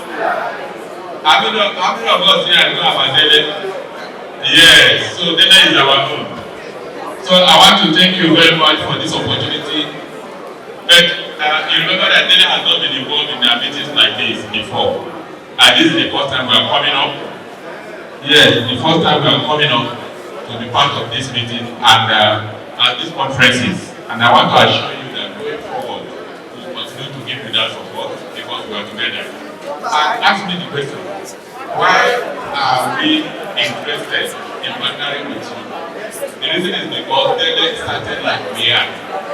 Dele started as a retail shop in Kaduna in 1978. In Kaduna, and by 1994, Dele decided to go into production and came up with Dele Cotton Wool. And I'm sure many of us know about Dele Cotton Wool. This is our flagship. This cotton wool has received an award even in Africa. It's the best cotton wool we can talk about. So from Dele Cotton Wool, our member, one of us, continued to operate and gradually produce Dele jets, syringes and needles. And I'm sure many of us have this product in our shop. Now, how did Dele come up with Dele jets, syringes and needles? If you look at the packet, you will see manufactured by HMA Medical Limited. And that is why I'm here today to tell you that HMA is a board of Ayo Dele. It is the Dele Cotton Wool we know about that gave birth to Dele jets, syringes, that gave birth to HMA Medical Limited. Most of the times, people have asked me, what I see on the package on the carton is HMA Medical. How does it relate with Ayo Dele? And please, note it today that Ayo Dele Cotton Wool, you know, is the owner of Dele Jets. Dele Jets, syringes and needles. And if you have found Pharaoh, if you have found Dele Cotton Wool very useful, and as a quality product, the same quality build is put into Dele Jets, syringes and needles. And that was in 1990. Dele Cotton Wool started manufacturing in 1994. By 2017, these syringes came up. And in 2023, last year, Dele came up with infusion. And I have my reason for bringing this up. And because I've been involved in sharing information that will be helpful in the use of products, I want to use this opportunity again to talk about this. And I want to let you know that your own Dele, their Dele, has started manufacturing Dele infusion. The infusion is in pouches. And the reason why I want to share this information is that because there are wrong information flying around. And I think when we are well informed, we will be able to educate the people who come around us. You can see that this infusion has two outlets. I will say that, yes, it has two outlets. One of the mistakes we have discovered in some of the facilities we visited and those facilities are confirmed that they buy from you, they come to buy infusion from you, is that despite the provision of these outlets, these things are not there for joke. There are reasons for this. The nurses and the users end up piercing the pouch with the infusion set, and along the line, the liquid start dripping out, and you start complaining. Before you know it, they will drop it and say the pouches don't work. Please let me inform you that the pouches still remain one of the best technology to put infusion. Blood products are put in pouches, and if pouches have been found to be bad, they will not be in use in the preservation of blood products. I want to also mention that there is a wrong information circulating that the use of power causes cancer. It is not true. The material used they would have allowed it to come up in the first place. So we want to counter that information that the use of pouches can increase one's risk of, getting cancer. It is not true. What we are saying is that it is an option that's in the market. Someone can decide to buy the plastic one, someone can decide to buy the pouches. The economy is so hard, so bad that the economy of scale is always placed on the table before taking decisions. We are looking at affordability. If our people, the hospitals can afford, the patient can afford this, it is advised that when they come, instead of calling them on products, they better, use the product. So I want to thank you for this opportunity, for this demonstration. Remember, the pouches is flexible, you don't need to pierce it. The butterfly end here is where you put the infusion giving set. If one need to, administer injection or something else, you use this polycarbonate area. There's no need to puncture the body with needle to infuse. It is flexible and it flows down. The last but not the least, we have our cotton ball. Our stand is over there, and Adele has already been our friend who encourage you to continue to support us. This is indigenous. This is our own. It's owned by Nigeria. The money is in Nigeria. The return is in Nigeria.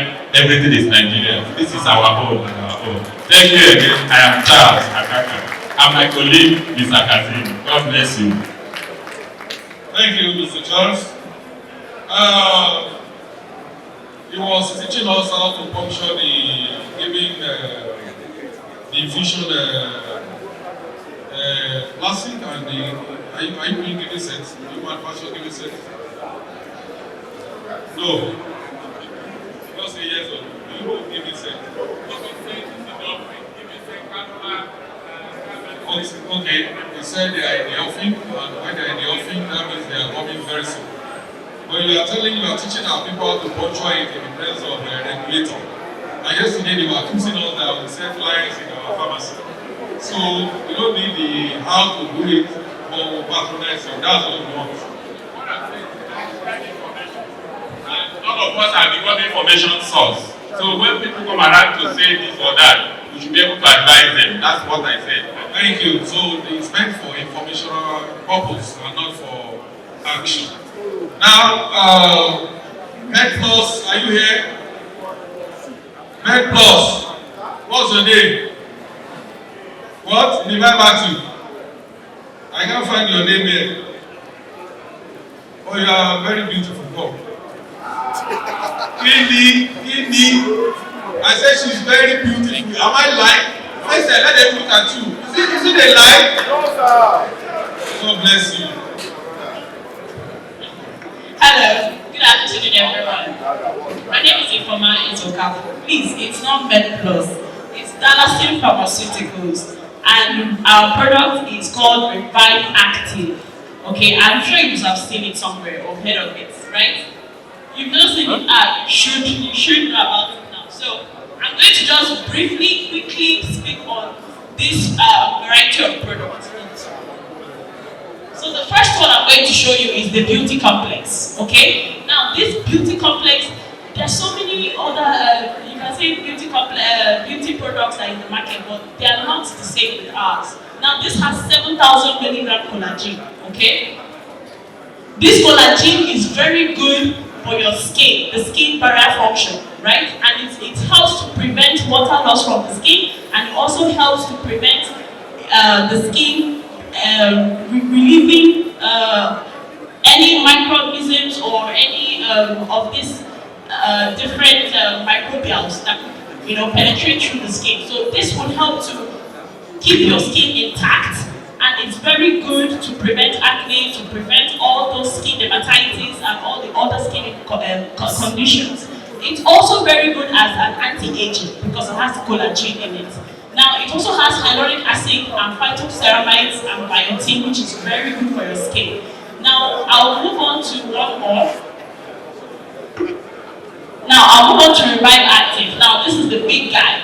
It contains L-arginine. It's very good for your heart condition, alright? It's good for blood circulation as well. So it helps to prevent all your heart conditions in terms of hypertension. It helps to also reduce sugar levels. So this is a very good product, and we've seen a very good number of good feedbacks from a lot of people who are using it right now in Nigeria. So this product is there in Abuja, in Lagos, in Port Harcourt, nationwide. There are a lot of, so I want to bring it, even in Abuja, you can get it from the pharmacies, a Precious Pharmacy, many other pharmacies, it's very available.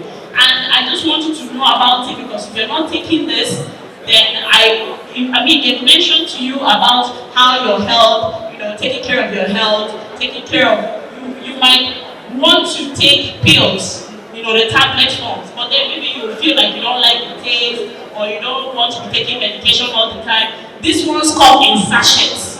See, it comes in sachets, and they are tasty. They have different flavors, the pineapple flavor, it has very good flavors. So you can do this instead of doing any other gogoro or any other thing they tell you to take that is good for your blood circulation, or that is good for your heart or for your kidneys. Or, it's also good for women in terms of fertility. It's a very good product, so you should try that. Now, moving on, I'll move on to the joint complex. Have you ever tried to kneel down and you get up and your leg is paining you? Or you just climb up the stairs and you feel like there's a sharp pain on your leg, or at the junction of this part of your leg? You should do the joint complex. Now, this also has collagen. Collagen is very good for bones and cartilages and even your muscle function. You understand? So you should be doing this. It also still contains your glucosamine, MSM, chondroitin that you require, and it still has the hyaluronic acid, which helps to lubricate the joints. So it's not like I'm saying your leg has broken, no, but sometimes the lubricants in the joint might not be there. So this has to, replace all of that. Okay, rounding up the last one. Now you have your Z Active.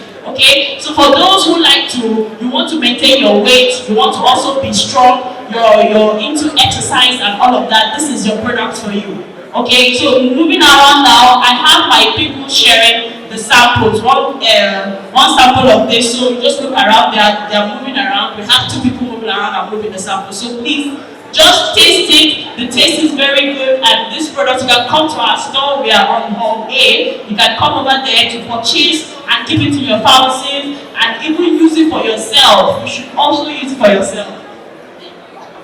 Thank you very much. The president was putting a lot of pressure on me to stop him, but I know that a lot of people don't want you to stop. Well, I call on Happy America. Are you here? Coronation Street? Coronation. There was a program in the UK. The title is Coronation Street. So the place go. Coronation Asset. Good afternoon, everyone. Have you ever thought what has been the difference between the rich and the poor? There's only one thing that has been the difference, is the mindset. And the rich have continued to have that mindset that their money should work for them. Did you see the report of the NPC 3 or 4 days ago, which shows that your money, there's no reason why you should have your money idle at any time. My name is Munisola Olayemi, and I'm the head of sales at Coronation Wealth Management. We have our office at off Saka Chiniku in VI. And we are a member of the ecosystem of Access Bank and the Coronation Group. And what we do is we keep your asset with you. I'm not going to bore you with a lot of discussion this afternoon because we have had a lot of training on how to make wealth, how to improve our businesses. But I want to tell you at this point that while you are making that money, while you are accumulating your wealth, you should learn how to get returns on your money. At this point, where we are in Nigeria, you should not have any idle form that you are not getting return on. And I want to tell you that today we have our money market fund that can give you a return of 22.9%, which you cannot get anywhere. As bankers, they will tell you that you can only get 60%, 15% on your investment. But I'm here to let you know that if you can put money in our we have different mutual funds, but our signature product is the money market fund, where you can get up to 26.9% if you put your money there. We are going to be staying back because there are a lot of things that we are, because we will be asking questions. I want to engage you on how you can build your wealth, on how you can enter as low as 10,000 naira. Even though if you have to save for any amount for any project, you can put that form in this mutual fund. You can enter as low as 10,000. As I've said, we are not here to tell stories. We are not here to tell you what we know. You are businessmen. You know what you do to make money. But what we are here to tell you that your money should not be idle. You must get return on your money. We are standing somewhere there. Please, we're going to be waiting for you, maybe after your lunch, to engage you on how you can grow your wealth. You can go online to check out at coronationgroup.com. We have different units. We have the subsidiary, we have the securities, we have the trustees and the coronation. We have the securities, we have the transport, we have the unit that is also can help you plan your wealth as per wills and other things. So please, after your lunch, we'll be here waiting for you to attend to all your inquiries. And for those that are even having issues with their security, maybe you have bought shares before and no one is attending to you, we're also going to be attending to you, especially that has to do with Coronation Bank. Thank you, everyone. Appman! Thank you. That was very professional. She stayed within the 4 minutes and she got her information across. This is a license that was lost or found belonging to Sunny Olaniwaju Ojola. That is Sumire Japo Japo Agbe Abeokuta, Ogun State. License for Sunny Olaniwaju Ojola. That name is a very big name. If you are here Ojola, it means a lot to your brother. If it is a license, please come to the front and claim it. African. Who else is ready? We are waiting for one of our VIPs on 6.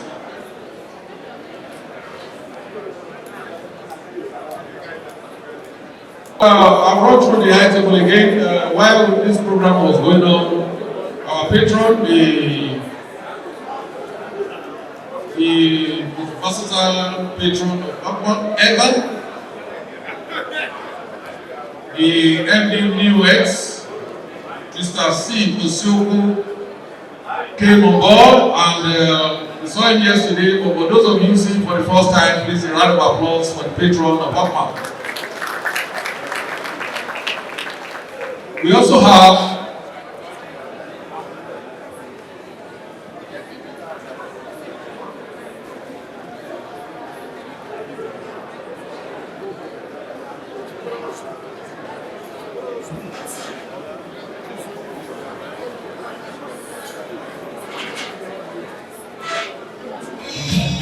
on 6, the State Officer of NDLEA, Mr. Tijani Abi, representing the NDLEA National. Please, a round of applause for him. Just leave it on the high table. While we allow him to prepare for his policy statements, as one of the core regulators of our business, we'll call on one more presenter, if they are ready. Nucleus, are you here? Nebel is not ready. A and B, are you there? While they get themselves sorted out, I want to use that time to talk about this glaucoma that somebody mentioned. Glaucoma is very, very important. Please don't go blind. Glaucoma in the layman's language is hypertension within the eye. High blood pressure, but this time now it's not blood, high water pressure inside the eye. It will detach the retina. You don't take care about it, and suddenly the person will wake up one day or walking in the afternoon and there will be like a wall in front of the eye. The person will go blind. By God grace, none of us will lose our eyesight. The worst that can happen to anybody is you close your eyes now, you know what it is to be blind. So please pay attention to your eyes. Make sure there is no glaucoma there. Just require eye drop daily. Glaucoma are in two, the open angle, the close angle glaucoma. In the open angle, the eye is making more water than necessary. In the open angle glaucoma, the eye is producing more water. The aqueous and the vitreous one, they are producing more water than necessary, so it's too much for the eye. In close angle, when the eye produces the water, it's supposed to drain through our nose. If it is too much, it's supposed to drain through our nose. That's why when anything falls into your eyes, within a short time you see water coming out of your nose. But when it is closed, that place, the angle where the water is draining is closed. The eye keeps on producing the water, but there is no means of drainage. Both can be treated. The closed angle is treated by surgery. Then we open the angle again so that the water can drain. The open angle, which is due to too much of water being produced, you just take eye drop every day. This is the socks that you are selling. You are selling it to people, and if we need to use it, let us use it. We will go places. Are you African medical? Nicholas, please. 1 minute. Thank you. Good afternoon, ladies and gentlemen. So I'm very brief, so I don't want to take too much of our time. Whatever questions you have, we're right here, so just take any questions. Right, we're Nicholas. What we're pretty comfortable with healthcare financing. In layman's terms, we won't take the money progressively, right? Give you access to financing that you probably won't really get at, commercial banking level or any level at all. So we pretty much give up to 20 million to medical facilities. In some cases, it can go more than that. We handle all conversations on case-by-case basis. And we're able to make this disbursement happen within 48 hours. We pride ourselves in doing that today, right? We've been able to sell, hundreds of medical businesses across Nigeria today. We have presence across the country, and we don't want to waste your time. We know that you have business to do, and we know that your business is one that requires capital time and time again. We're able to make those transactions happen within 2 days, fully uncollateralized, and we don't require too much of you as well. We just want to know that you have capacity to serve the financing, and you have previous credit standing, whether with other financial institutions. Right? So today we lend to pharmacies that have been around for at least a year, right? And our methods are very simple, they're very clear. After now, I'll be at the stand somewhere there, so you guys can, anybody, I want you to put myself as well, but if you see me, you can stop me and everything. Also find out the product that you want to buy here today, tomorrow, right? So that's what we're here. Thank you very much. Nucleus. Thank you very much. I'm sure we are, those that are now hungry are more than before. Is that not correct? Yes. So how many minutes more should we allow this program to run? 20? In support of 20, raise up your hand. In support of 30 minutes, raise up your hand. 1 hour? No, who say 1 hour? We soon leave. So,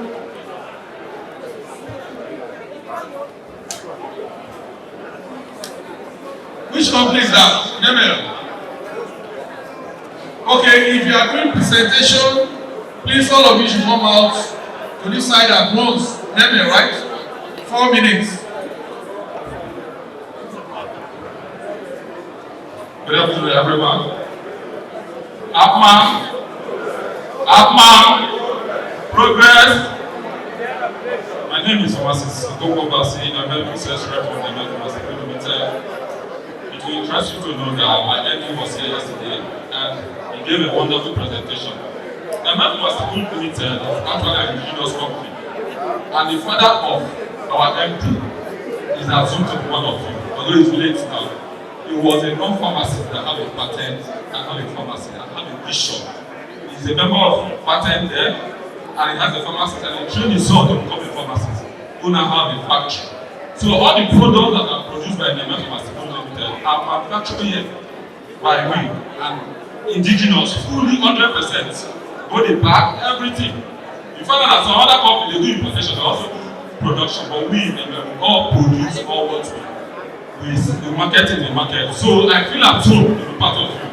So having said that, I wouldn't want to stress much about the long product line we have. We have over 40 products, dispensable products. About our dispensable products, one of our unique products. Some people will ask, why dispensable? This product, which comes in 125 milligram, amoxicillin, which is called amoxicillin, 125 and 250, is not ordinary amoxicillin. This is a research-based product that is backed by WHO and UNICEF. Because over time, it has found out that most of the antibiotics doesn't work well in children. And research started asking why. Why are those antibiotics not working? Especially with respect to pneumonia and other infection. And they discovered that in the tropical countries like Nigeria, due to the high temperature and poor storage facilities, you found out that when you dissolve antibiotics like amoxicillin and you really store it very well, the color will change. It will cause what they call degradation. And once those drugs undergo degradation, it will not work perfectly. And mind you that most of the mothers that are giving this drug to the children, they don't have light. Some of them don't, when they don't have light, they don't have a refrigerator. And we know the cost of fuel now and the cost of electricity. So the WHO now back the concept of being a dispensable for children. So this is a unique amoxicillin. It's formulated in such way that it's taking more and more beating. Because some of us here may ask why the amoxicillin is a research base. So for the 125, it's taking one in the morning, one in the evening for children between 6 months to 2 years. So we also have the 250 milligram, which is taking between 2 years to 5 years. So you take it one night. When people that have used this amoxicillin attest to the fact that it works better than the syrup. So according to if there's any product you didn't buy today from the investor, make sure you buy this amoxicillin 125 dispensable or the 250 milligram dispensable. I said, so it has a lot of advantages. I've said I also pocket friendly. There's no need of serving amoxicillin, you put it in your pocket and you're afraid of the spring over. So if you want it's what they call unit dose dispensing. You take a tablet, you put it inside, and eventually come inside, you pour the water, you form suspension immediately. And also the malaria drug that is also dispensable.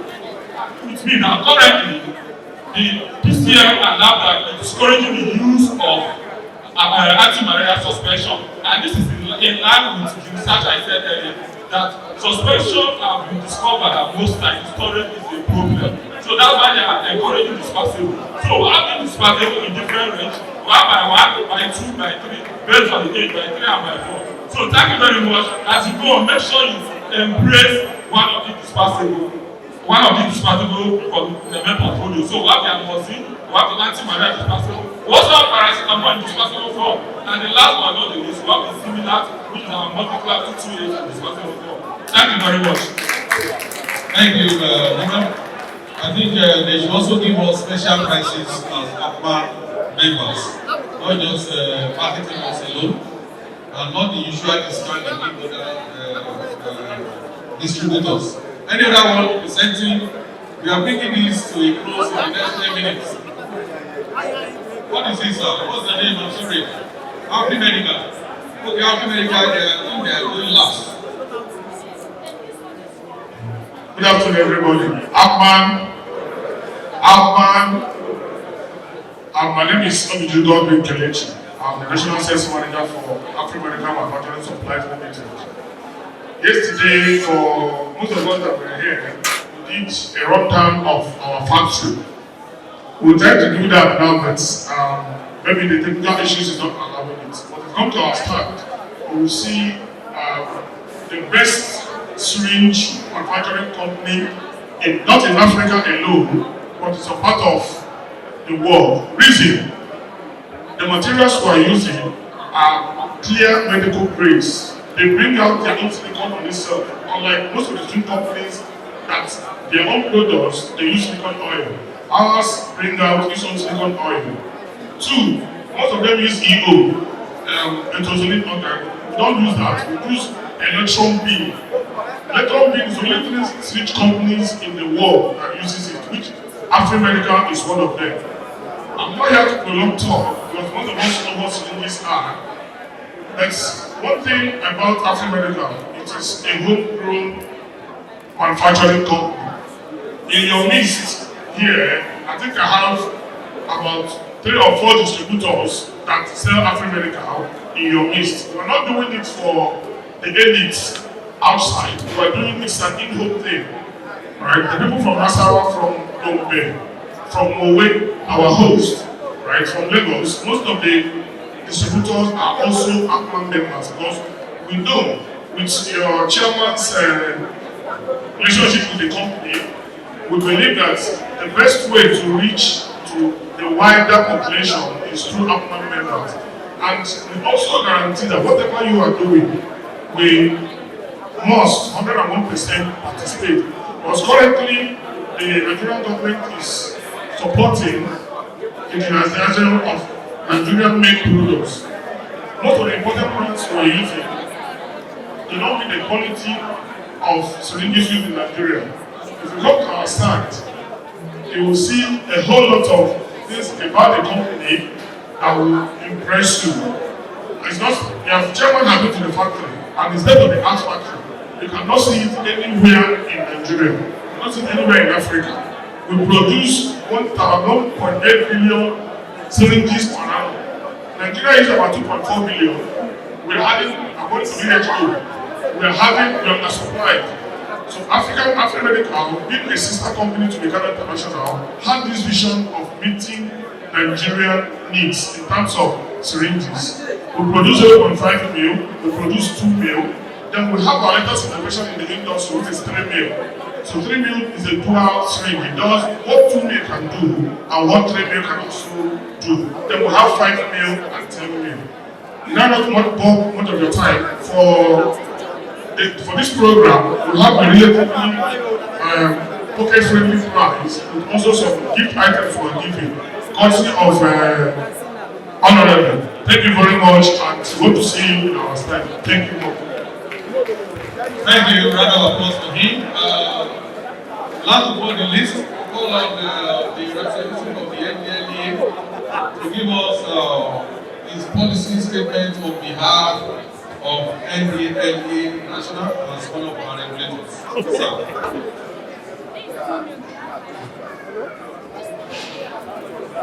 The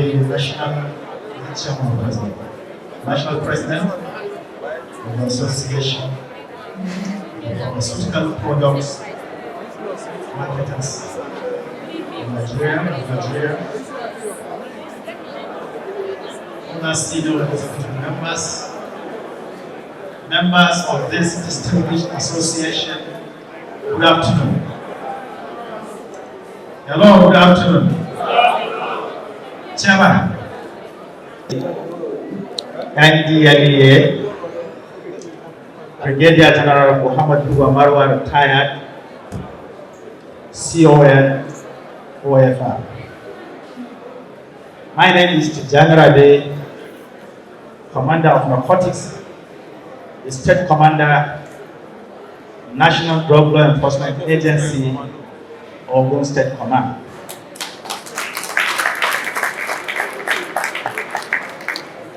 Distinguished ladies and gentlemen, I bring warm greetings from the Chairman Executive Officer to the members of this association in this momentous annual conference. The NDLA acknowledges the critical role of Appman plays in promoting quality healthcare, pharmaceutical excellence, and ethical practices. Your dedication to safeguarding public health aligns with our mandate to combat drug abuse and illicit trafficking in Nigeria. As we tackle the menace of substance abuse, we recognize the importance of collaboration between healthcare professionals, manufacturers, and law enforcement agencies. Today's conference reinforces this synergy. The NDLA commends Appman's effort in advocating for responsible pharmaceutical practices in Nigeria, supporting drug abuse prevention initiatives, and ensuring availability of quality medications to our population. We urge you to continue promoting best practices, adhering to regulatory standards, and reporting suspicious activities to the authorities. Together, we can reduce the drug-related crimes in Nigeria, protect vulnerable populations which we are part of, and foster a safer and healthier Nigeria. Thank you for your commitment to excellence. The NDLA looks forward to continued partnership with you. All of you are coming from various locations in Nigeria, and wherever you come from, it is a jurisdiction under an office of the National Drug Law Enforcement Agency at state level or at the area command level. In this note, I call on you to accept the Chairman, Chief Executive Officer's best wishes for a successful conference. Thank you very much.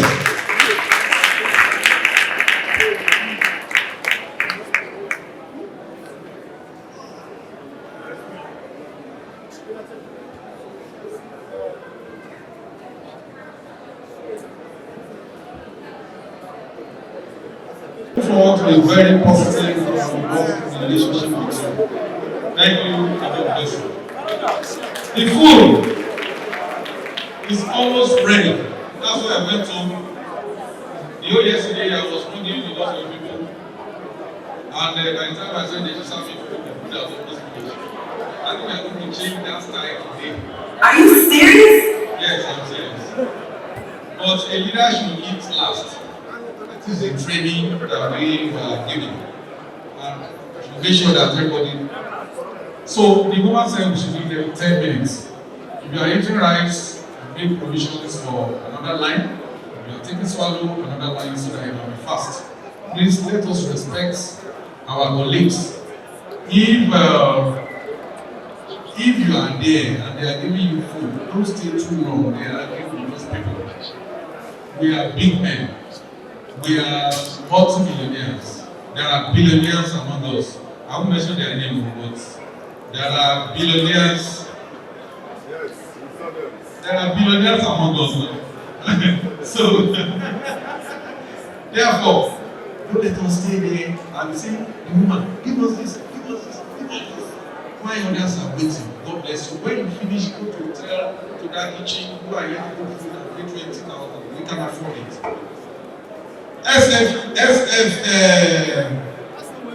SFH. 2 minutes, okay, 4. And then they are ahead tomorrow during the dinner. Good afternoon. Good afternoon, everyone. Good afternoon, Daddy and Mommy. Good afternoon, billionaires, as the PR rightly said. My name is Adobale, so I represent Society for Family and Access. So basically, all we have to introduce here is called WaterGuard Blank Disinfectant. So this product is actually developed by my MD and some other people that think that they need to solve the problem of water that we have in Nigeria. Yesterday, my MD was the keynote speaker, and I know that most of you heard him and all what he said. He's actually a very brilliant man that I'm looking up to. So this is water gap tank disinfectant. The product is actually meant to be put inside your water tank. You know, when you pump from your borehole into your water tank. So this product, you hang it into your water tank and it will automatically disinfect every bacteria or any waterborne diseases that are in the tank. And the good thing about this product is that it makes your water suitable for drinking. This is what I use. This is what I buy from my grandmother. This is what I buy from my mom. We don't buy bottled waters anymore. We did a calculation. I'm a big boy, so I don't want to drink pure water. I drink bottled water. I take 4 bottles of water in a day. And now in Abuja, 1 bottle of water is 300 naira. So which means that I'm drinking 1,200 naira for water in a day. And I'm buying this just for 5,000 naira. And it will disinfect 80,000 liters of water. So which one is more economical? That means that 80 days I've already exhausted 80,000 naira. But this one, only me, because I'm not married yet, so I stay alone. Only me in that house. I use my water, I wash my car, I wash my clothes, I bath, I drink, and I use it for 8 months. 8 months. And some other people, some other family that they are 6, they are 8, they use it for 2 months. How much? Let's just be realistic. How much do we spend on drinking water? During the epidemic, I'm so surprised that we didn't come out to you fully.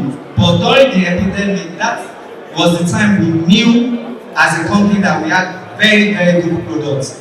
This product sold. I can say boldly, it sold. So dear mommies and daddies, because I know everybody here are older than me, I introduce to you water gap tank disinfectant. Please, you can come to our stand to know more about it. We will educate you more. We also need partners. Anywhere you are in Nigeria, we can partner with you and we definitely make money together, business. Thank you so much. I appreciate you all. Thank you. Thank you. Treating your water is very, very important. Water-based, waterborne, water-infested diseases are too rampant, and it's one of the biggest problems in the third world countries, in which Nigeria is one. The license is still here. Sunny Olariwaju Ojola, if it is your own, please turn up and come and pick it. Then there will be a visit to Ulumoro tomorrow morning between 10 to 11.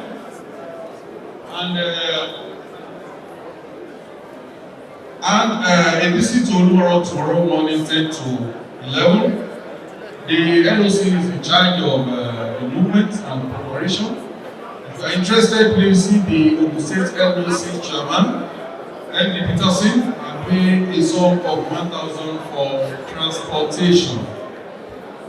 Then I also want to recognize the presence of the best states in this country, the state you can be so much proud of. And for those of you having issues in your state, if you want to collect citizenship, we can always assist you. My team from a state, please stand up. Let them see you. That's the best state in Nigeria. According to international, don't be an enemy of progress. Clap for them, to people. Thank you, my people. You are welcome. The president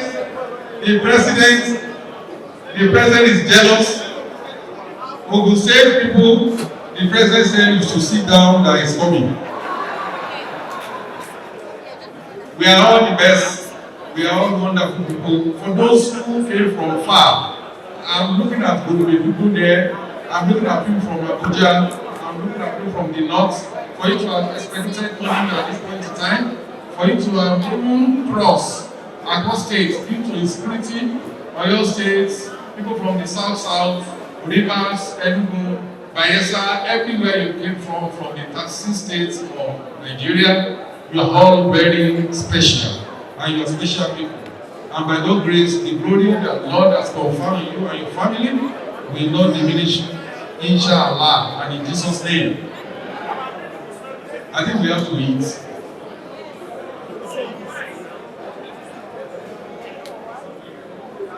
Okay.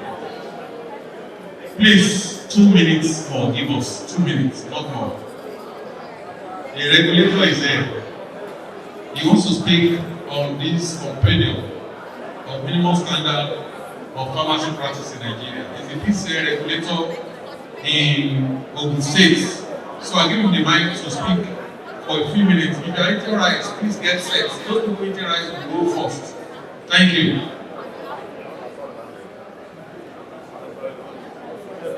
Okay, the PCN officer, Ogun State. Total clap for regulator, Daniel Gamogo.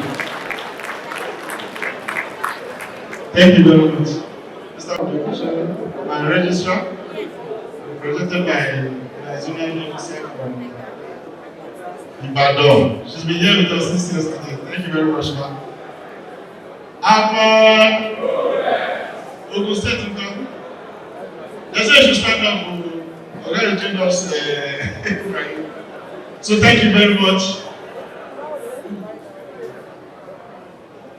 So this is the revised edition of the Compendium of Minimum Standard of Pharmacy Practice in Nigeria. It covers all areas of practice, from hospital to manufacturing to distribution, which is wholesale, retail, and even importation. All the aspects of practice. It's a compulsory document for every pharmacy outlet. Everything that you need to do, everything that you need to know about pharmacy regulation as far as your practice area is concerned is contained here. This is the minimum, below which you must not go. For your knowledge, and because it's a regulatory requirement, it's compulsory for every pharmaceutical premises. My colleagues, my secretarial staff from the Ogun State office are here. They have them outside. They are expected to get a copy of 5,000 naira. I think that's the conference fee. That's the conference price, Mr. President. Yes, our conference price, because if you are to travel to my office, you spend extra transport to burn fuel. You know, fuel is 1,050 naira here in Abeokuta. Yes, they are outside. Then just by the entrance, you just get a copy for 5,000 naira. Thank you very much. Wow, at last, we have to eat. That's the next agenda. Please, we allow the item to go first. Ogun State, where are you? Ogun State, please raise up your hand where you are. Please don't just bother to get up.